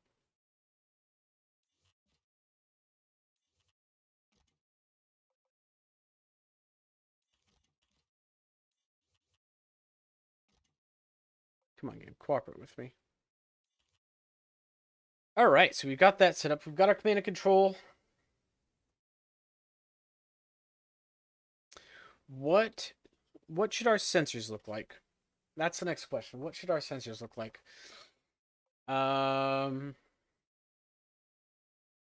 Your mom, how rude. How rude of you. I can't believe you would say something so offensive. All right, that's our sensor right there. We have a big stick.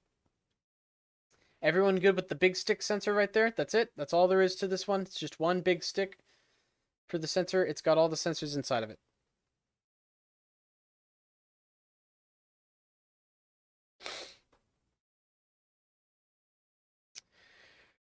No, let's actually do something a little bit more proper. So I'm thinking what we could do is add a couple sets of cameras, maybe. Yeah, let's do like a couple of sets of cameras. So we'll make a small, actually, hold on. Let's just copy this, but then decrease the diameter significantly. Stick this on the side. And we'll do two-way symmetry. So we'll have two of these modules, which I will tuck in like that. We'll leave them painted white, but then I'm going to copy an element onto them.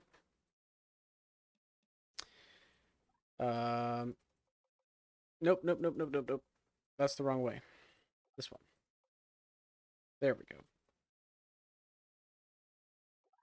Auto resize off.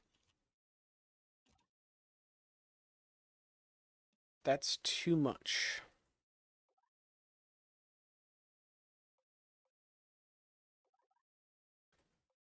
There we go. That's better. And then primary, paint them black.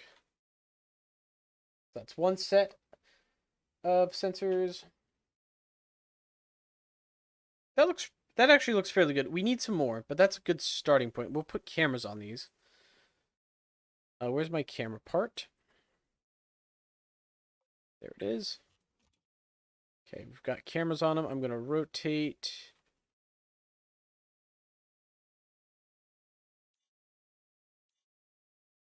Rotate them like that. And then we will break symmetry here.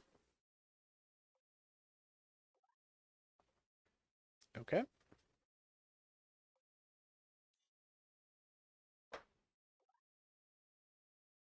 Gonna tuck this camera in to the unit, and then what do we say? We'll do a wide angle,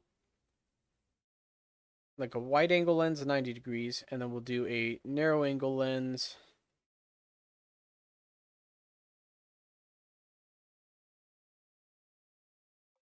Yeah, 150, that's fine. So 12-degree field of view camera, and then we'll actually adjust that other one to be like 40. 90 is a lot. 90 is actually a lot more than we need, realistically. Where's that camera? There it is. Because we're just taking pictures of the sun, you know? Let's do 60. 60 for the wide angle. Come on, give me 60. Just give me... Fine, don't give me 60 then. Give me 50?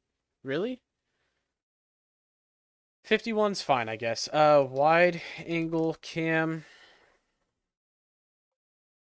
And then we'll call this narrow angle cam. So those are our two visual sensors. Those operate in the visual spectrum. We need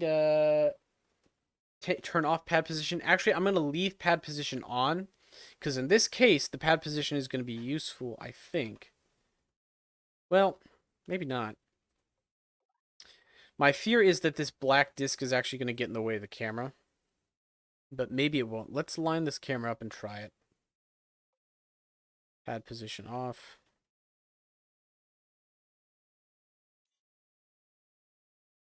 Let's do the same here. Line this camera up. Okay. Let's try that. Not what I wanted to do. Undo that, please. Thank you. All right, now we're going to have a couple of antenna just sticking off because antenna sticking off randomly is a thing that people like to see. We'll do a 0.5 meter, 0.01.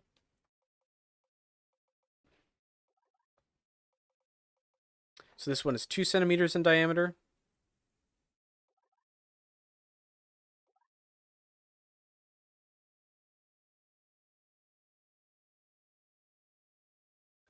Make a copy of it and put it nearby.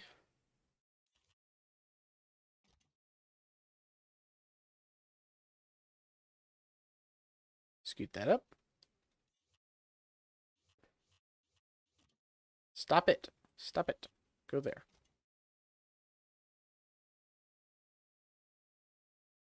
I'm just going to visually line these up. They don't need to be perfect, but I want them to be close enough within reason.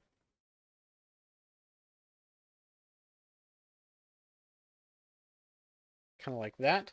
Parabolic radar. Radar? No. A parabolic dish is maybe what you're referring to. I don't know why we would have radar in space. Put them a little bit above. Oh, Jacob Daniels with a clever idea once again that we will take advantage of. Yes, that sounds like a good idea. Let's do that. So we'll set, I think this color I didn't use. Transparency. Whoops. There we go. There we go. Let's do the same for this camera here. Again, I managed to miss and hit the main fuel tank. All right. The last color, this one down here. Okay. We'll use that one for now, but if it's an issue, we can adjust it. Okay, so I'll just put that right there, and then let me get the wide angle. Where's that boy? There he is. Come here, boy. Bring him up. Cool. All right, so we've got a couple of little sensor probes here as well that we can use. Let's get this one in. There we go. What else? We've got 2 major cameras. We've got a lot of smaller sensors down here. What else should we add? We could add, I like using the hinges and rotators as scanners of some sort. Not really anything in particular. I just think they look cool and kind of fit the bill for that sort of work.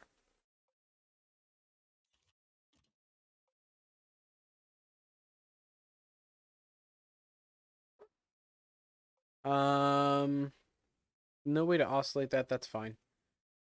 Let's color it. What color should we use for these guys? Trim 1. Trim 3. There we go. So we'll have like a glass lens looking thing.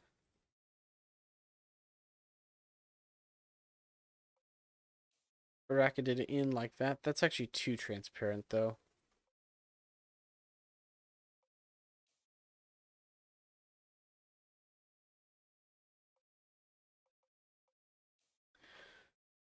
Okay, we'll go with that. That looks all right. Now, what else do we want to add to this? We could add a large... Oh, well, one thing we could add is just cover the rest of this in solar panels. Because that seems to be a common trend with things. You see a lot of spacecraft, they just... any surface that's not really being used, solar panel it. It doesn't really matter what, just solar panel it always.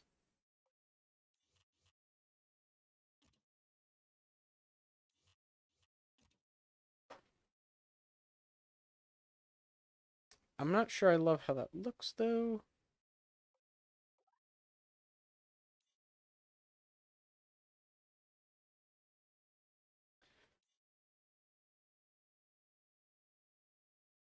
Izar Basra is back on the live stream. Welcome back, my friend. We're designing our solar probe right now. That's what we're doing. Trying to get everything to look nice for it. I feel like I'm not lining this up properly. No, it's just too close. There we go. That's better.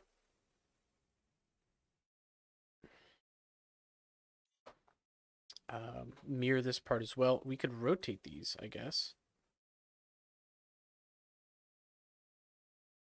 That, hold on. We're gonna tinker panel. I don't usually like tinker paneling functional parts, but I just want to make these smaller and then a little bit wider. So let's go down to part scale of 50. Because that'll allow us to kind of spread these out better.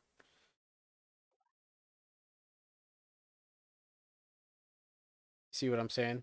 Do that. Get rid of those, because those are stinky now, and I don't like them. But we'll do the same for this guy. Rotate him, mirror it, like that. Actually, hold on. What if we did four-way symmetry for this guy? Yeah, that kind of looks good. That already lines it up better.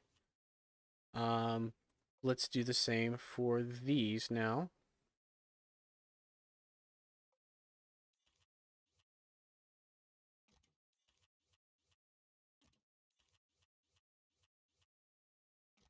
Please stop part snapping. Scoot that in. Just a smidge. There we go.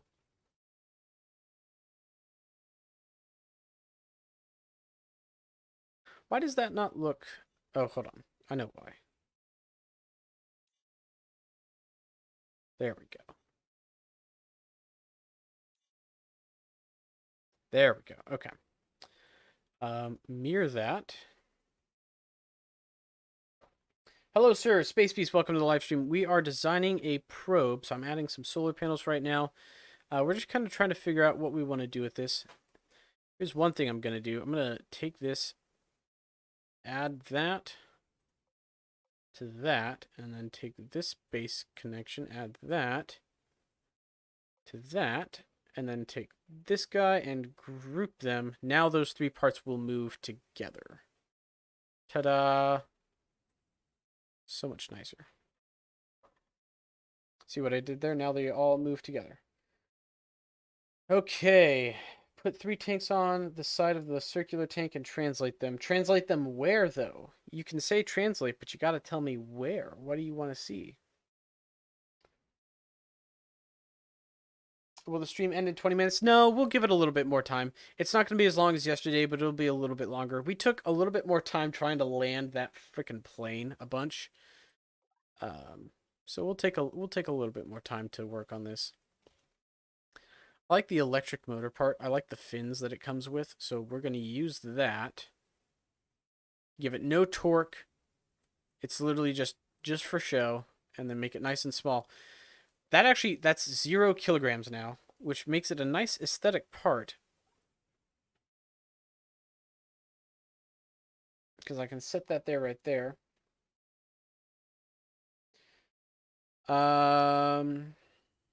We could add some smaller solar panels, kind of fit them in the cracks here. That's kind of what I want to do now with them. Make them nice and small, and then let's see if we can squeeze them in right here.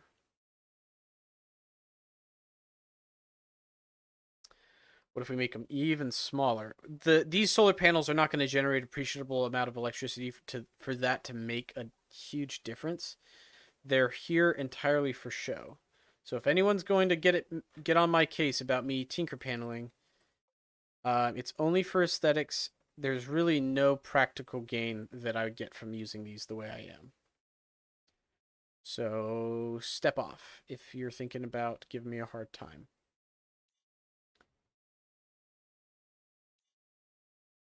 Okay. Maybe center these radio antenna spikes. Could make them longer. Am I going to add a heat shield? Not really. No. It's not going to get that close.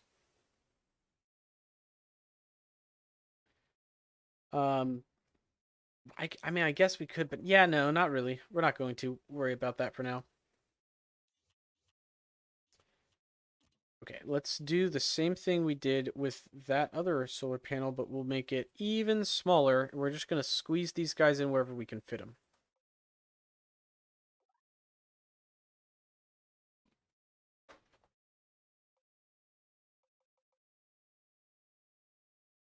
I realized that actually puts some of them on the wrong side of that fuel tank. That's fine though. We'll just do the same to this side of it. Do the exact same thing right here. We'll squeeze it in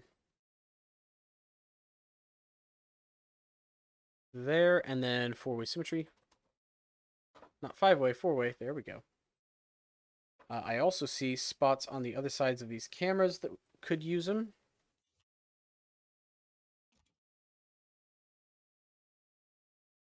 But let's rotate this guy just a smidge.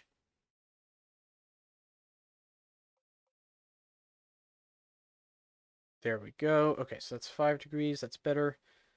I'm going to park him right there. We'll make him wider now, like that. Mirror symmetry. And then copy him over to this side and do the exact same on the bottom here.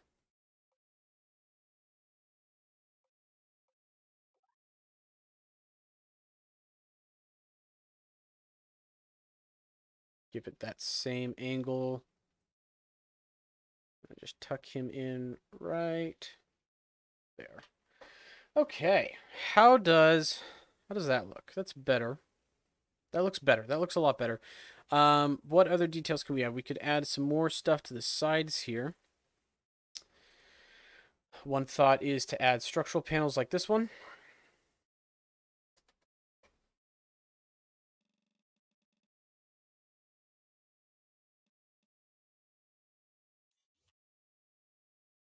But let's add them. Let's add them on the triangular point here. Yes. And we can do this. I think we can do this in one part if we're clever, which we are. I like to think we're clever here. Stretch that up to the top of the tank. Okay, and then stretch this one down to the bottom of the tank, and then stretch that to the tank. Maybe one more click in. Oh, look at that. Look at that. That only takes an extra 3 parts, and it makes it look a whole lot better, in my humble opinion.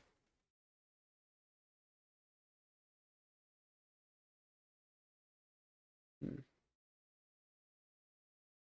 going to change these.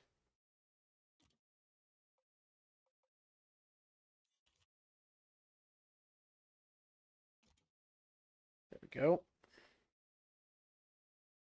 Beautiful. Yep. So with the solar panels deployed on the sides, that's basically what it's going to look like. That's not terrible. By any stretch of the imagination, that's not bad. I kind of want to see these get longer. Maybe we could make this one longer like that. No, having this one short worked. Hold on. We're going to have to translate these down.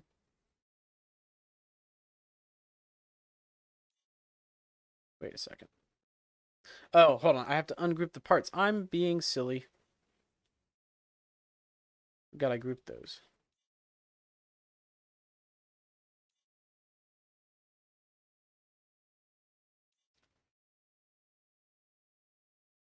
Okay.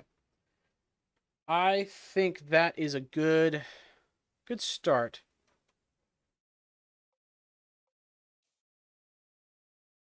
Silver the top of it. I actually like how that texture looks right here with the panels. Maybe let's adjust this texture though.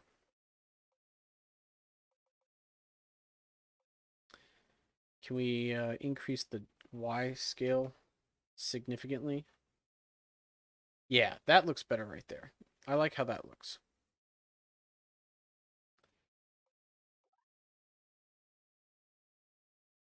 Move that in one click so that the panels look like that. There we go. Okay, I think that is a decent probe. Let's save it. What should we name it? All right, time to name the probe. Amaran, you are the newest member of the channel. I will let you name this probe. What do you think it should be called? Go ahead and give me anything, and as long as it's not obscene or really dumb, I will let you name this probe. So, whatever you want. Icarus. Well, Chris, you're not Amaran. However, I do like the name Icarus.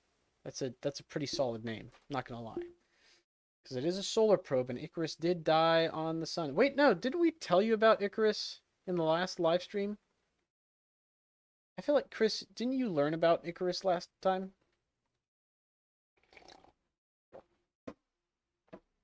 Yeah. I'm pretty sure I told you about the legend of Icarus. The array probe? Okay, so we're going to blend it. I like Icarus, but we're going to use array probe. We're going to call it the Icarus Array Solar Probe. There we go. We've rolled it. We've incorporated the ideas from several different people into one name. That's how we roll here. So this is the Icarus Solar Array Probe. And you know what? Now that I'm looking at the bottom of this, I actually do want to make a change real quick. We're going to do one more of these fuel tanks, but narrow and short. There we go. And then I'm going to, we'll put these on the side. Beautiful name. It's a beautiful name. Yeah, I do actually like it. The Icarus Array actually sounds pretty cool. I kind of like that name a lot. So we'll stick with it. That is a solid name, guys. Congratulations. You've come up with something that's actually fairly clever. I just messed that up. Hold on. Let's try that again. Translate down. Translate in. Just translate up. There we go. Okay. Are you sure you want to use the ion engine? Yes, I know what I'm doing. So it's 2,000 kilograms. This ion engine is... make it just a little bit bigger, actually.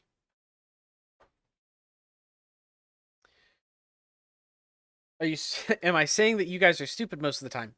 Yeah. Yes. That is what I'm saying.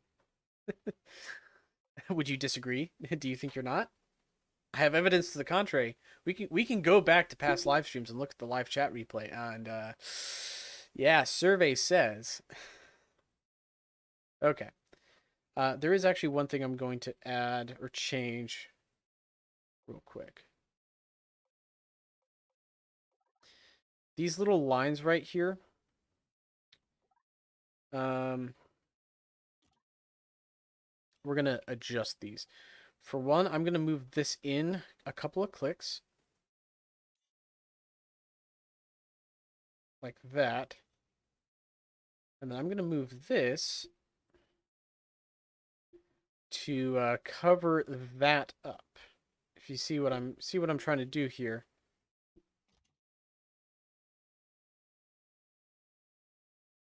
Okay. So then let's go down to a 1. I want to get this as symmetrical as possible. So 2 clicks over.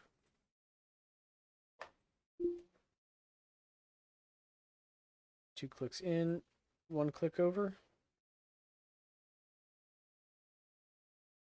That's good enough. All right, we'll roll with that. 2 clicks over. Same deal with this guy. We're going to cover up this little lip that has been exposed. Okay, that looks good. Let me make sure they match. Let's bring this one in one more as well. Perfect. Okay. We'll go back to 0.05 scale. Yeah, the ion engines in this game, people who play this game are kind of dumb. Hot take. and they don't know how to use the ion engine properly. I have used the ion engine to get from low Drew orbit to the moon successfully. Just an ion engine. It's possible. The problem is it takes time, and people are impatient and they don't want to spend time doing things. So that tends to be what happens. Okay, we've got those bars that cover that up. That looks pretty good. Idiot99 definitely is on the Discord. I saw him last night. What are you building? We're building a solar probe. We're going to put it on the launch pad, test the cameras real quick, make sure everything works properly before we send it on to actually, send it out actually. Yeah, the ion engine is very useful for a couple of things like station keeping. It's very good for station keeping. I like it for that. Okay, let's see how these solar panels look deployed. Honestly, guys, that looks pretty good. Okay, sun's right overhead now.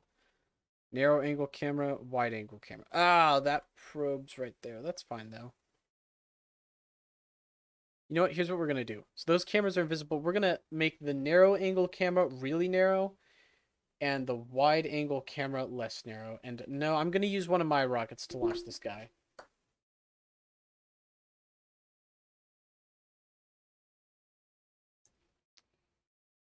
Okay, so because the wide angle camera, I believe this one we'll bring, 45. That's perfect. We'll do 45. And then this guy, let's make it bigger.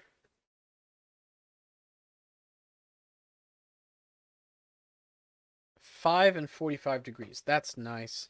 Okay. I like that. Oh, we probably want to put a gyroscope on this, don't we? Yeah, let's add a gyroscope real quick. Not a super powerful one. We have RCS on it, but I'm sure we're going to want a gyroscope as well. Actually, let's add a couple small ones. Instead of one big one, we'll do a couple small ones. How much power does that have? 0? Okay, we need more than 0. 4 is fine. And then let's just clip these inside so I don't have to see them. All right, so our payload is 2,307. Let's test the cameras again, make sure the field of view doesn't clip with the radar. It would have been a mess without gyro. Yeah, I mean, we do have RCS controls on it, but the fuel will run out, so having a couple gyros on there is important. Just for fine-tuning. Fine-tuning those maneuvers, you know?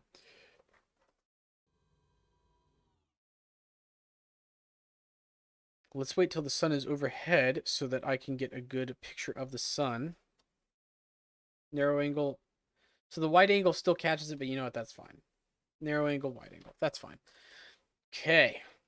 Let's put it on the launch pad, shall we? It's Pride Month. We have to burn one pride flag every day. That's probably not what that means, you know? So big it fits inside a 10mm bottle. Well, this is a little bit bigger than that. Okay, save it. The Icarus Array Solar Probe. Yep, overwrite. I'm gonna add it. So this, yeah, for size comparison. Let's actually put an astronaut down for size comparison. That's big-ish, but not huge. I feel like that's a fairly decent size for a probe, you know? Yeah, I stand by this probe. Am I the only one who launches on runway 13? Probably. No, I do. I launch on runway 13 sometimes, just not usually. Icarus Solar Array Probe. Okay. Now we're going to load up our heavy lift launch vehicle, HL. The C variant, I believe, is the one we want to run with today. Yeah, this big boy. Look at this guy. Ready to rumble. I'm going to get rid of these extra rings because we're going to... The fairing is actually a little big for this mission. And by a little, I mean a lot big. Ungroup.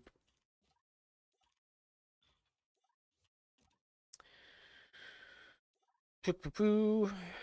Oh, hold on. There we go.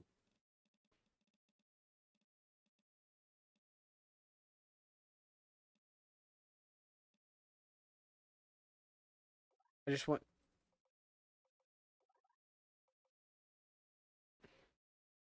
There we go. 5 meters. I don't know why that was so hard. Let's just get rid of that and add a regular fairing nose cone. Some people might scream, but I don't care. We're just going to use the regular one today. Okay. Let's add our probe to it now. Oh yeah, that's tiny compared to this thing. That's not what I wanted to do, though.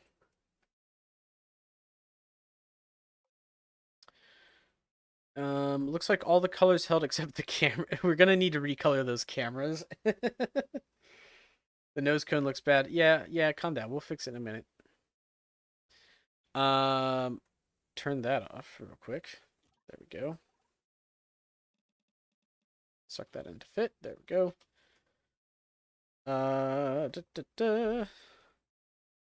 We're gonna use Jacob Daniel. We're gonna use the one that you said we should have used in the first place. You were right. We're gonna use that last color slot. Everything else I think held fine. Except for... What the heck is going on with these textures? Excuse me? What on earth? Like, this side looks great. Good. And then, like, total breakdown here.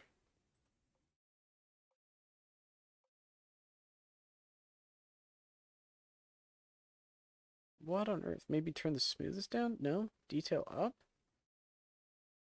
Why does that look so It looked fine. Like, literally minutes ago, it looked fine. And now it's, like, smooth for no reason. Ugh. This looks so good, and then this looks so bad.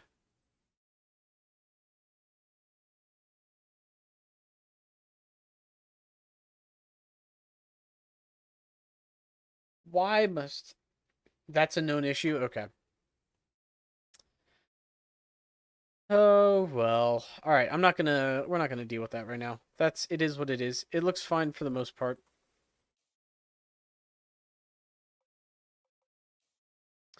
So here's what we're gonna do. Let's shrink that down because that's still too big.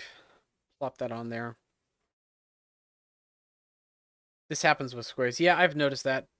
But I don't know, because it looked fine before is the thing. Don't even need that. Let's get rid of that one. It's literally just this. There we go.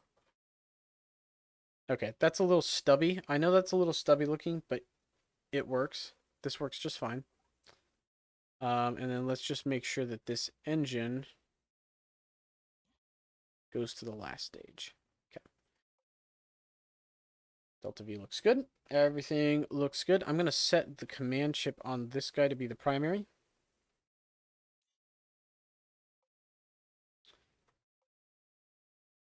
Does that mess with the staging?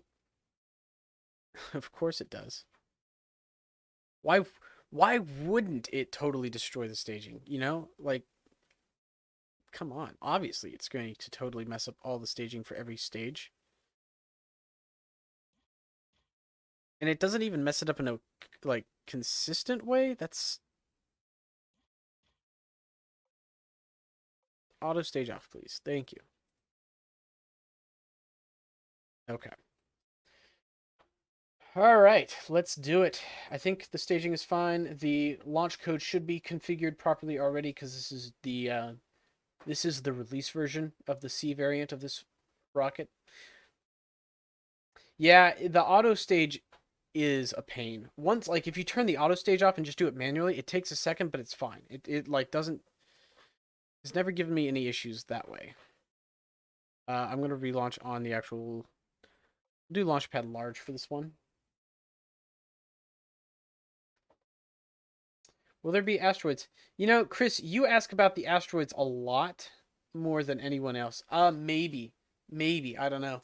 I would bet no. I would assume not. Unless they leak it in an update. Check your staging.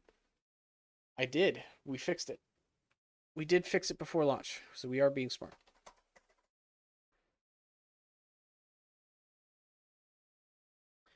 Okay, we're going to plug in our initial orbit requirements.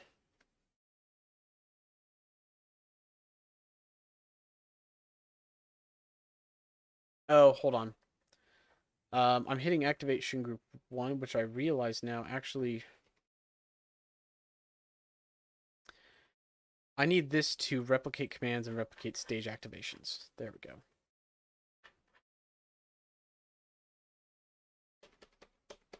go. Excuse me, program.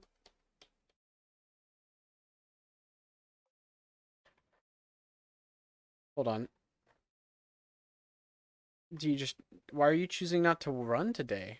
Hello?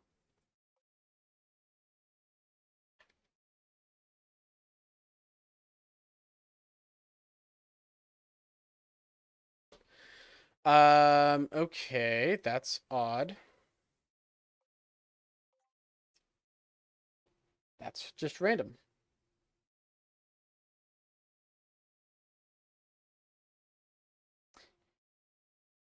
Y'all are asking dumb questions. All right, I'm gonna ignore the questions you're asking. Those are just unintelligent. Not worth it. Not worth my time. There she is. All right. Set primary. Edit flight program. There she is. Okay. Everything in here is set up correctly. Fairing 19. Yep, that is correct, right? Fairing 19. Okay. Staging. Staging is staging is correct. Okay, let's launch it. Yeah, the PETN Penthrite, I'm calling it Penthrite because that's what it is on mobile now. It wasn't when I first did that video about it a couple of months ago now. It wasn't on mobile. They hadn't added it yet. It was in the experimental PC version, but it hadn't been pushed over to mobile. But since then, it's been updated. You have to have the beta version of the game. I think that's a point of confusion for some people who don't have the beta version of the game. So you have to apply to be a beta tester. It's not hard. Pretty much anyone can get access to it. You just have to go onto the page and say, yes, I want to be a beta tester. That will run out, though, as soon as the full release of the game is released. As far as I understand, once the full release is out, you won't be able to apply to be a beta tester anymore because it's out of beta. I think the people who are still beta testers will still be beta testers unless Jundru takes the privilege away, or not the privilege, but just makes them not be beta testers anymore, as far as I understand it, and that could be wrong. If Pedro is still on the stream, he will correct me, or just be silent and let us hypothesize. Let's turn RCS off. I don't want to burn through my RCS fuel at this stage of the mission. You don't have the beta, dude. Get the beta, man. Be a beta male, you know? You really want to be a beta male with SimpleRockets too. Okay, we can separate those solid rocket boosters. And our launch trajectory looks pretty good, so we're just going to keep going. Yeah, in every other situation in life, don't be a beta male, but for SimpleRockets 2, be a beta male. None of you are alpha males. None of you are alpha males. You're not. You're not. You're not. You're not. Gamma, delta, epsilon males. Hey, fairing separation went nicely. Everything is looking good so far. Look at our little probe sitting there. Apex male. Nope. You're not.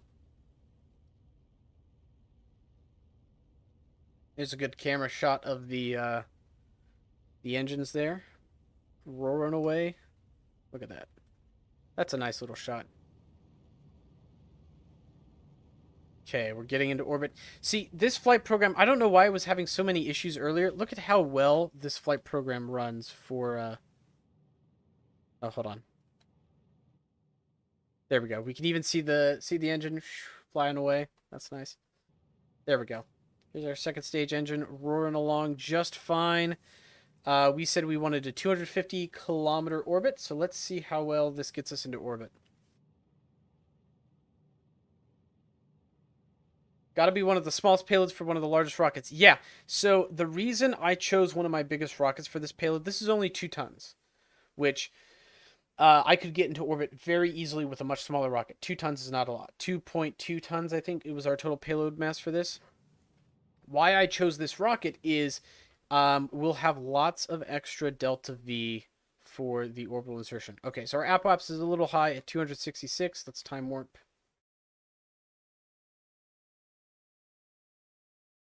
to here.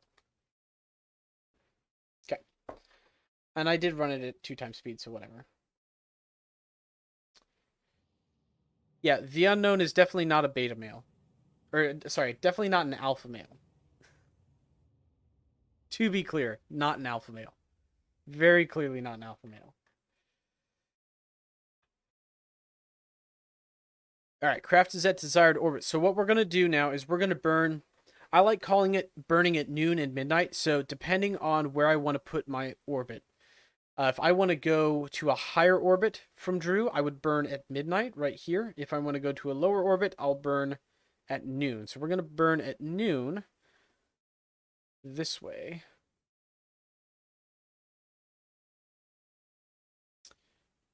Push that out. There we go. So now our orbit has dropped. How much delta V do we have in this upper stage alone? We should have lots. 1,200 meters per second. Okay. And that is the second stage of 3 stages. So how far does that get us? 1,200 meters per second. Does not quite break us. No, it does get us out of the atmosphere, but we're just going to go all the way down as far as we can. I want to get within Volca's orbit. I know that this stage can't do the burn. That's fine. We're going to let it try to do the burn.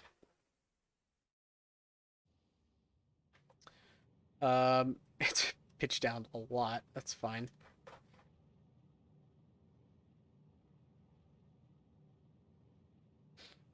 Honestly, you know what? I'm just going to have it lock prograde. It doesn't really matter. Throttle up.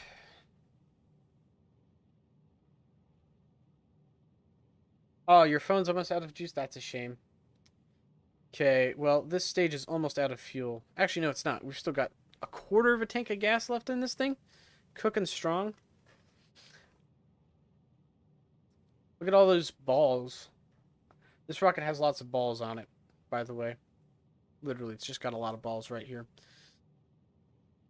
And they say you can't make spheres in SimpleRockets 2. That's pretty close to a sphere, my friends. That's very close to a sphere. Sergeia flyby. Yeah, Sergeia's on a weird inclination. So, maybe. Third stage release. Second stage breaks away there. And look. More balls.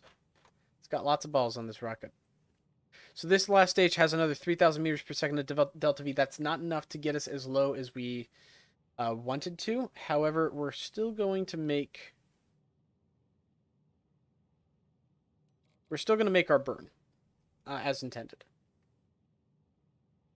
Sergei. Sergeia? Sergeia? I pronounce it Sergeia, because that's the least stupid sounding way to pronounce that word. And you know what? The person who decided that they would get the privilege to name that planet had really poor taste in names. And it's widely considered the worst planet, name-wise. It's actually a cool planet to visit, and the devs did a good job of making it a fun place to go. But it really sucks as far as the name goes. It's really silly. It's not raining balls. None of those stages are returning. Those are all leaving the Drew system for sure. Okay. 6,000 meters per second. We are well past escape velocity at this point. And trying to pull my...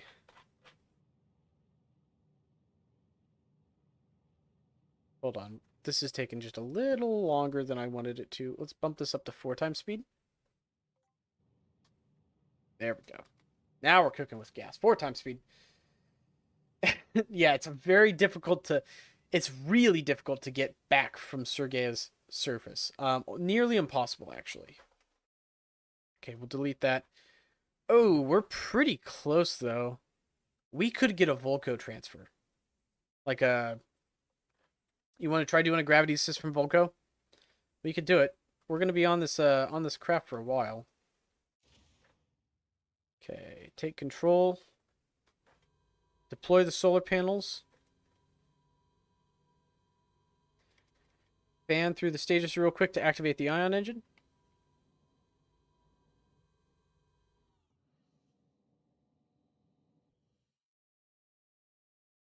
And we're off. Okay. So I'm going to warp out of Sphere of Influence. What can we do? What would it take to get an intercept? Because what I would like to do is, let's set our orbit to that. Burn time, 8.62 hours. Nice.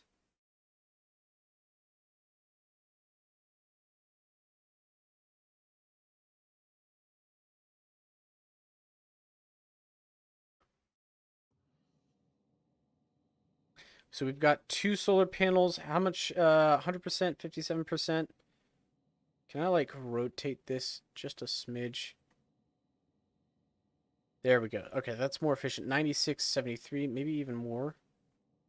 Trying to get maximum efficiency on these solar panels. 80. Okay, that's probably good.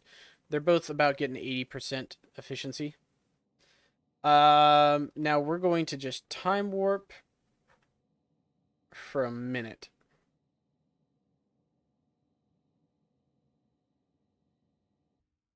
Okay, that took not enough, but we're going to make an orbit. What will you do in KSP tomorrow? I will probably continue playing my campaign mode in KSP that I was live streaming before. Continue from there. The campaign mode in KSP is pretty fun. I enjoy it. Okay, we have a full battery now.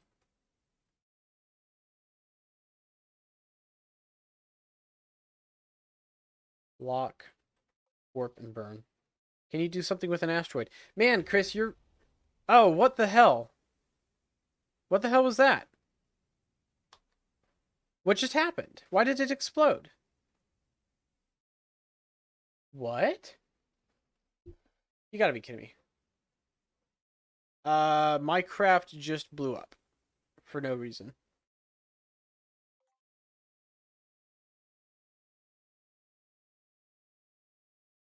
Yeah, the Brittle Rockets update will just kill your rocket for no reason. Pretty difficult, but if you're good at it, it's easy. It's never easy. It's just pretty difficult, is what they mean to say.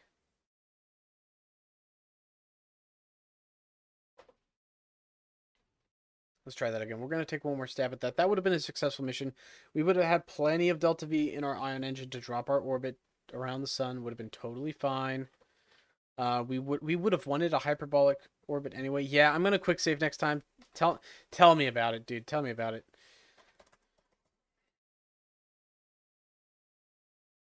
All right, type in our orbital coordinates, confirm it, hit 1 to launch. We're good to go.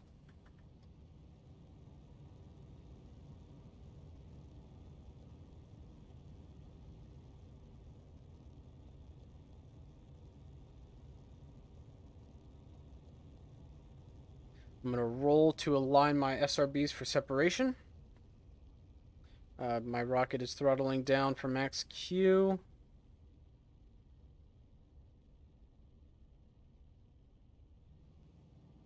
SRBs are separated, throttle back up. Okay, everything is looking good so far. Just going to let this run. Would you love this update? I won't, because it makes the game much more complex. That's the point, though, is to make the game harder. That was the point of this update. They're tuning those variables about the amount of damage and trying to fix those bugs so that it's not broken. But the game's supposed to be harder. That is the point. I hope everyone understands that that is why the update is the way it is to make it more difficult, more challenging. That reminds me so much of Everyday Astronaut. Ah, I take that as a high compliment. I love the Everyday Astronaut. He's awesome. I wish I could interview Elon Musk.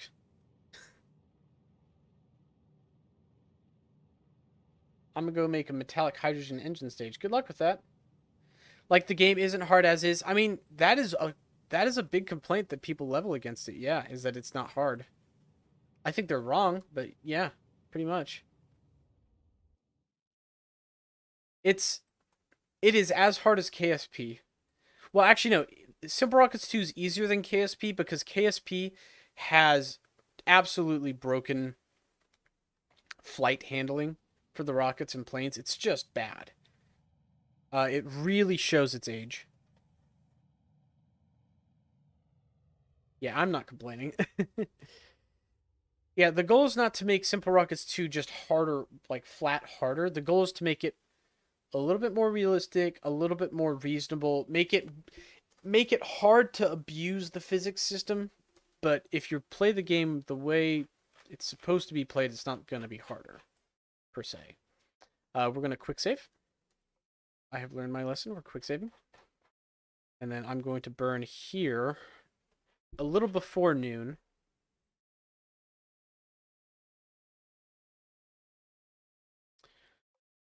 Lock and burn. SR2 are more scientifically accurate, kind of. It's about this, as far as like physics realism, they're pretty close. I would say Simple Rockets 2 is maybe a little bit better than KSP, but not a huge amount better. I think KSP is not as user friendly. Like the UI of KSP is a lot more cluttered and more difficult to work around. Yeah, remember when KSP 2 was supposed to release in 2020? I'm gonna do a video explaining my expectations for KSP 2. When it comes out, I'm definitely gonna play it. I'll play it on the channel for sure when KSP 2 comes out. I'm absolutely not gonna miss out on that hype train. But I have relatively low expectations for the game. Yeah, any interest in it? Very interested. I'm very interested in it. I like Kerbal Space Program, the franchise. I really do like those games. But heat accumulation? Yeah, but why? From what? Heat accumulation from what? I don't know. It's weird. I'm going to monitor it closely. We're going to quick save and I'm going to monitor it a little bit closer. I can't think of anything that would have caused it to do that. Okay. Third stage deploy. This is just going to get us out of the system. Out of the Drew the Drew system. Let's also look out. Where is our Periapsis falling? I want it to kind of line up with Volco at this point. Well, heat accumulation from the sun, sure, but like it exploded.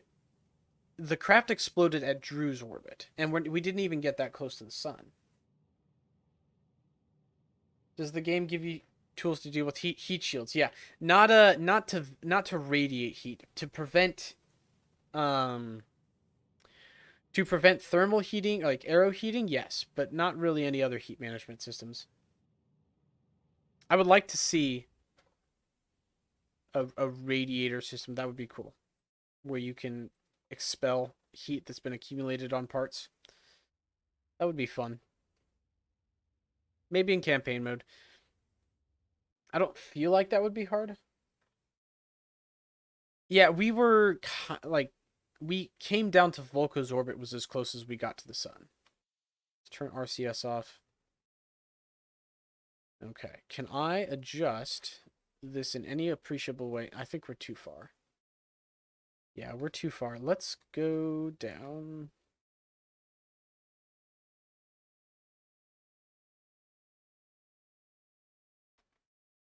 Oh, I need to deploy that, don't I? Yeah, there we go.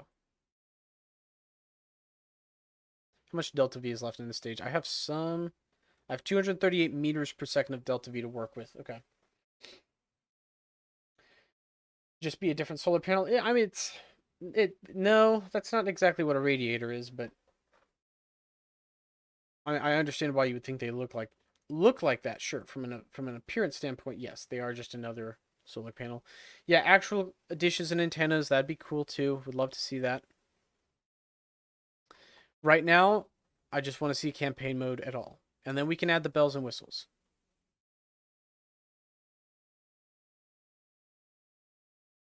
Okay, let's plan a maneuver here.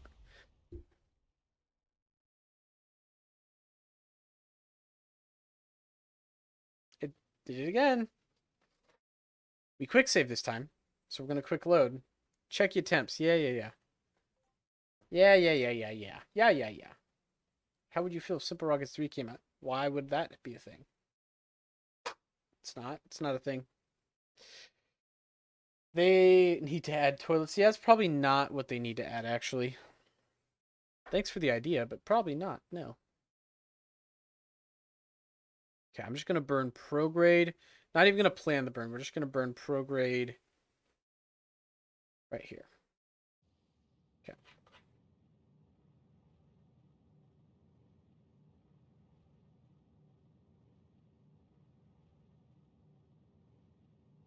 Yeah, I understand. It's got to be a parts overheating. Why, though? Why is it overheating? Because if the solar panels are exploding,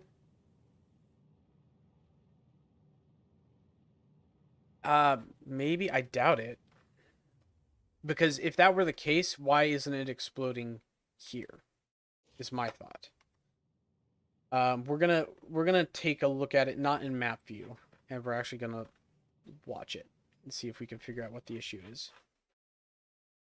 Okay, so we're pretty lined up. I actually managed to line up our velocity vector with Drew's orbit pretty well, so we're kind of circular. We're not passing above Drew, which is nice. Now that we're here, let's throttle up again. We're gonna drop our apoapsis down once again. Icarus flew too. I'm not even that close to the sun yet. We're not even that close yet. The working theory is it's heat damage. There, as far as I know, there is not any parts that are loose and breaking. It could have been the upper stage, but it was still attached to the upper stage. It hadn't separated yet. Maybe it's the upper stage that's breaking? No, because we already separated the upper stage the first time.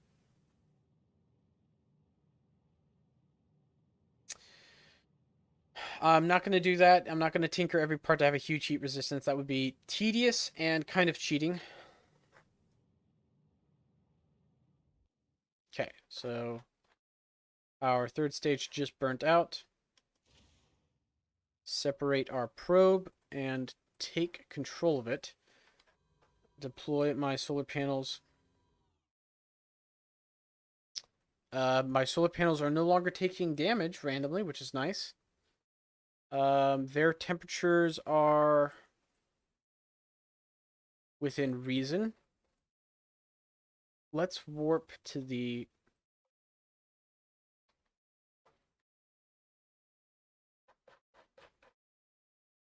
We're at the edge of Drew's sphere of influence now. I'm going to point radial in. Turn off RCS, please. Let's get all these solar panels directly facing the sun. Here's my thought. Let's see what they look like when they're all pointing directly at the sun. What happens?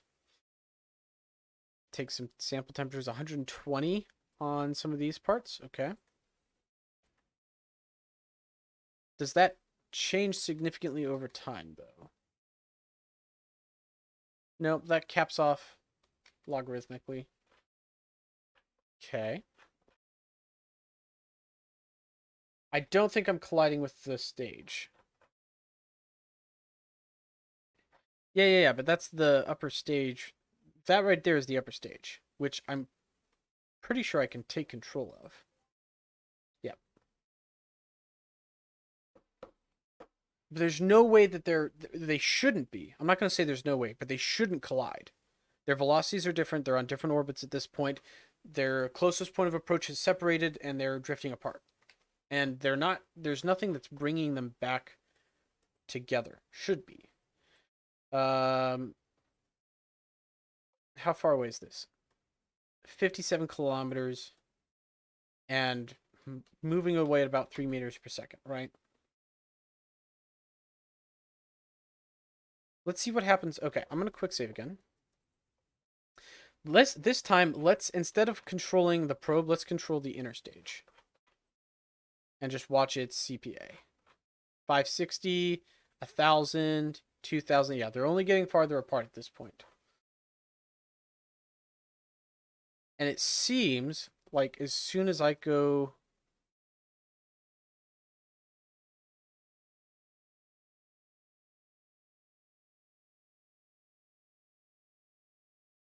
Still, as of yet, no issues. Okay, let's switch to the other part. Take control of this guy.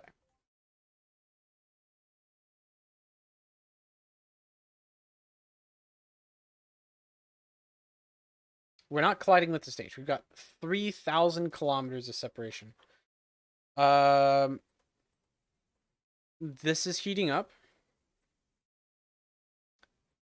My solar panels are heating up, so I switched to a different craft. The solar panel temperature dropped to ambient.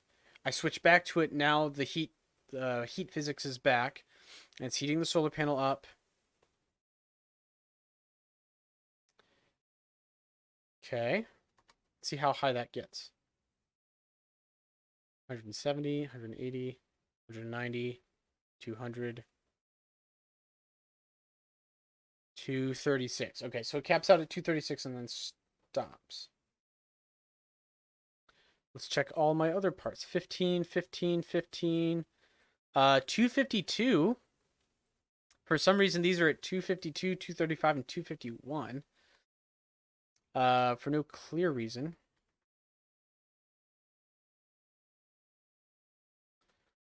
Let's lock it radial inwards. Still, as of yet, no issues. They climb to at most a couple hundred degrees. Send me the sand blocks.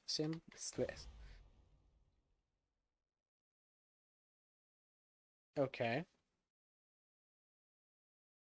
Let's quick load.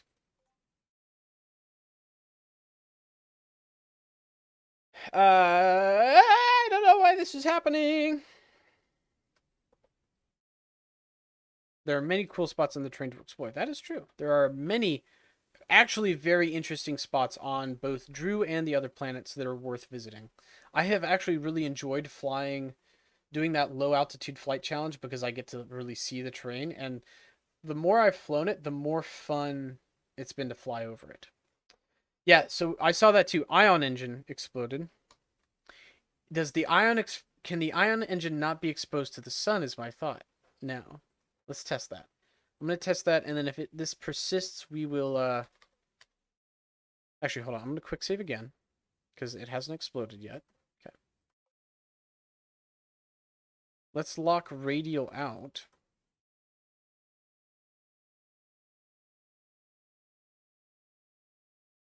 It's heating up, but it's slowing down. Yep, that's normal. 87, 82. Those are all normal temperatures to be at. Let's time warp down to the sun. 250, that's a little warm. 268, but it's not... Let's see, damage. Do any of these parts have damage on them yet? No. Would not appear so. No. None of these parts have taken damage. 750k, yeah. That's still under, that's well under the design limit, right? 268 still well under.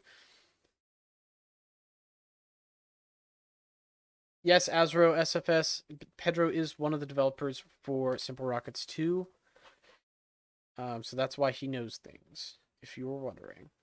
Okay. Let's quick save again, because we've yet to explode it. It seems to be when coming out of time warp. Is the last couple times that I saw it happen, right? If we can all agree that's what we were looking at.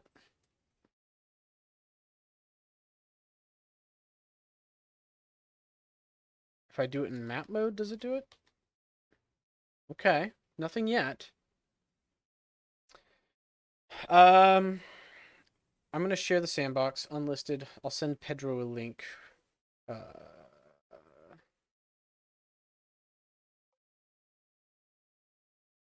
Call it strange.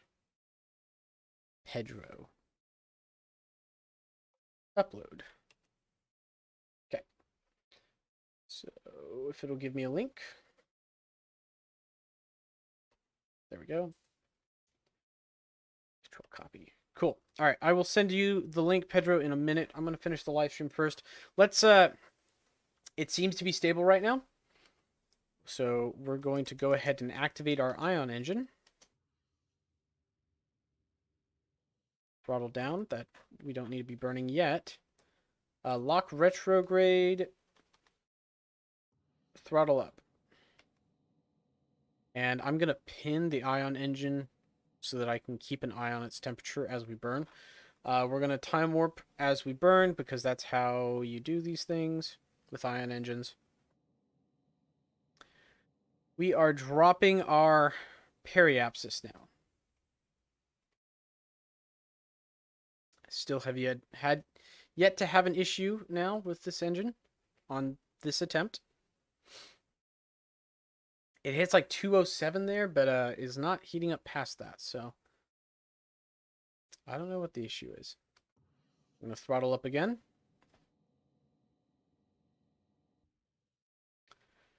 And make another orbit.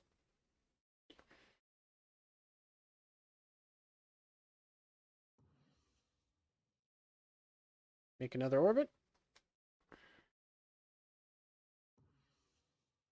Yeah, see, now we can see our orbit actually start to descend a little bit here. It's behind your head. Very funny. Okay, I'm going to try and get this as close. There we go. So that is overlapping Volko's orbit perfectly. Okay, moment of truth. Can I burn at periapsis? Close to Volko. Can I burn at periapsis? Ah, Azro SFS asking the tough questions. Campaign mode when? He's not going to tell you. He's not going to tell you. I can tell you right now, he's not going to tell you. Oh. Oh. We accidentally burned through our node there. Aha. Okay, so we've got a gravity assist. We've got a gravity assist. Why is he not going to tell you? Because that's a secret. It's a surprise. They'll probably announce the release date within like a week or so of the release.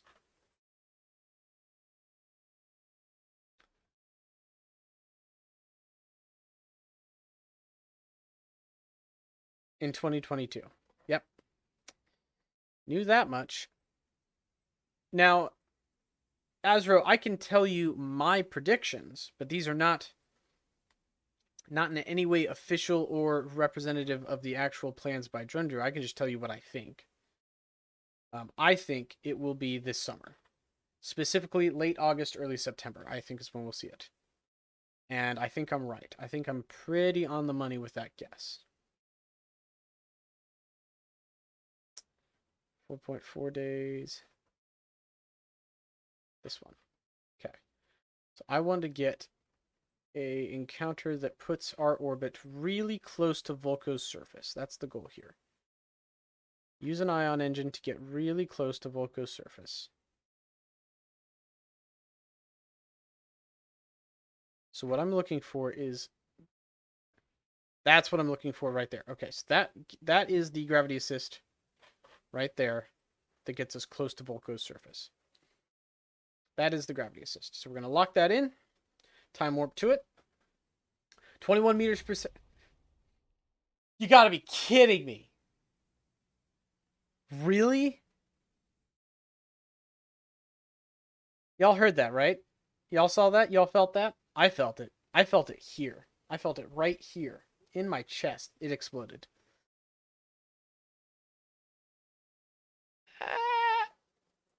Quick load. All right. We're smarter, though. We quick saved. Structural panel this time. Structural panel, you say? Well, all right. We're going to take one more attempt at this. This time we're going to be very careful to not let the craft explode. Why would a structural panel fail? That's all right. I'll send it to you later. No rush. I've experienced this bug. I'm not even sure if this is a bug. I've experienced this issue before. I'm not really sure what is causing it. So there is no rush. I know it's not going to be fixed in the next 30 minutes and a new update will be released, so it's no rush. I don't really care that much. I just want to make sure that in future updates it doesn't become an issue. That'd be nice. All right, here's what we're going to do. Screw the Volco assist. We're just going to do burns with the ion engine. Just like that. So every time we orbit, just like that. I'm going to hit Z as we get close to our apoapsis, like this. And then hit X. And we will descend down to the sun. I will hit Z again. You know, actually, I could just leave Z on. And so you'll notice it's continuously decreasing our orbit now. That ion engine is burning continuously. And that's really dropping our orbit pretty fast, which I kind of like. Can you open the dev console? Yes, I can for you. To initialize it so it's locked. So all I have to do is open and then close it. Is that what you're saying? We're gonna stand by with bated breath for Pedro's next instruction here. I've opened the dev console. Now what? Okay. Motherfucker!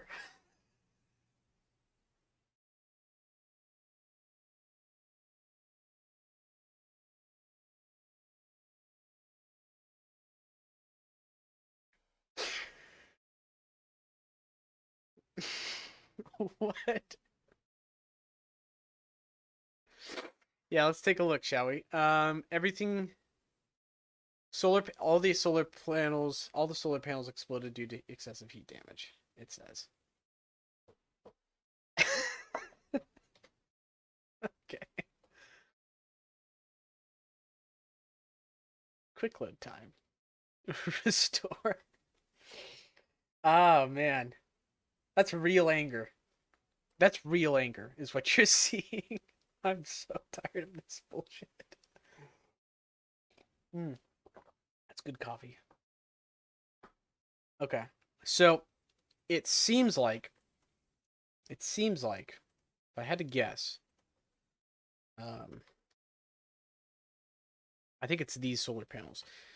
Oh, look at that. Look at that temperature. Yeah, look at that temperature. Hey, we got to watch that one live. Move your face cam to the bottom left. Hold on. That's the wrong screen. Want me down here? Well, I'm going to go... Hold on. Want to see me down here? Is that what you want? Stinger. Hello, I'm down here now. Okay, so this may be our fault now that we know what part is exploding. It's those tinkered solar panels. And they are tinkered, and I think that's why. If I had to guess, Pedro, I think we have solved the mystery. We tinkered those solar panels to be smaller. They came down here now. We did tinker those solar panels. So here's my thought, right? Here's what's happening. These guys are absorbing too much electricity, and they are exploding. Yep, look at that. Look at that little damage counter tick up. Look at that.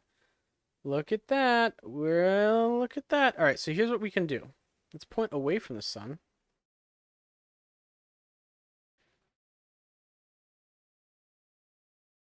Okay. So the solar panels have a much lower threshold for damage, it would seem. So we can work around this, everyone. We can work around this. Settings, heat damage, off.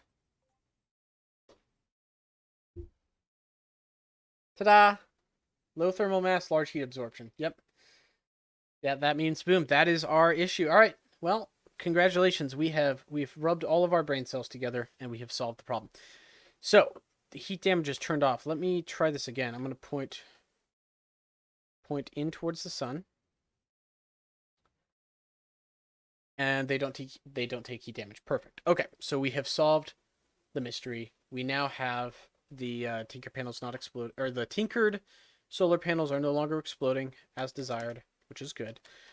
We can now finish the rest of this mission with no issue, ideally. And we're going to do the exact same thing we did earlier. Throttle up, and then time warp around the sun. And we're just going to watch our orbit slowly decay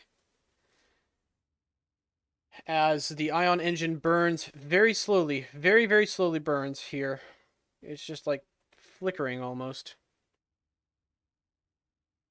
But it is in fact going to drop our orbit significantly over time.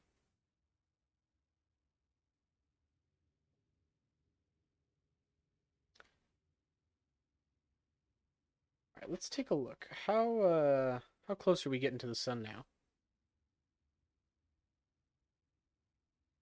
That's pretty close. That's pretty bright. Explosions are fun though. Yeah, I got a good screen grab of an explosion from earlier that was quite majestic. That's a big sun. Okay, let's do a couple more passes. Let's get down to 2 million meters, and then I think that's as far as I'm gonna push it. Oh, we're out of fuel. Never mind. This is exactly how far we're gonna push it. His real name is Delt. That's true. That is my actual legal name. I changed it.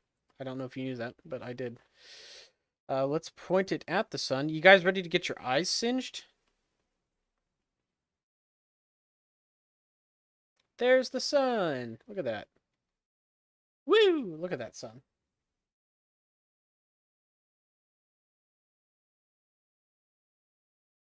Woo! Look at that sun. Hold on. Here it comes again. There it goes again. Here it comes. Back. Back. Back. Back. We're just going to sit here. We're literally just going to do this for a little bit. It's kind of fun to watch the camera come in and out on it. Look at that. All right, everyone. We have built our solar probe, and we have gotten it deep into... Your stream literally crashed when you pointed it at the sun. Well, that's not on my end. It's not my fault. Anyway, guys, we have successfully launched our little solar probe here. This is the Icarus Solar Array. And it is a fun little craft. Good to know for the future that these guys need to have their heat damage tinkered with them if you're going to tinker their size, or they'll explode. That's good to know. Or just don't tinker. But we kind of had to tinker them to get them small. You know, I stand by the decision. But I'm very happy with how this probe looks. I'm glad that it's performing well. I'm glad that we solved those thermal management issues. Notes for the devs, it would be very nice if we could make the solar panels really, really small, so I don't have to use Tinkerpanel. Just saying. Just a thought. Anyway, I hope you guys enjoyed the live stream. The earlier half of this live stream where we were doing that low flight contest, if you want to get in on that action and you want to actually put a submission in, try and do the course yourself, feel free to go to the ISS Discord server. You can find the competitions channel, grab a link to that craft, and go ahead and do the mission yourself. I hope you do. It would be awesome to see some guys put their times up, really see some competition there. It would be a lot of fun. Thank you guys so much for watching the live stream. I hope you have a great rest of your day. Take care, and I will see you tomorrow where we're going to be streaming Kerbal Space Program. Goodbye, guys.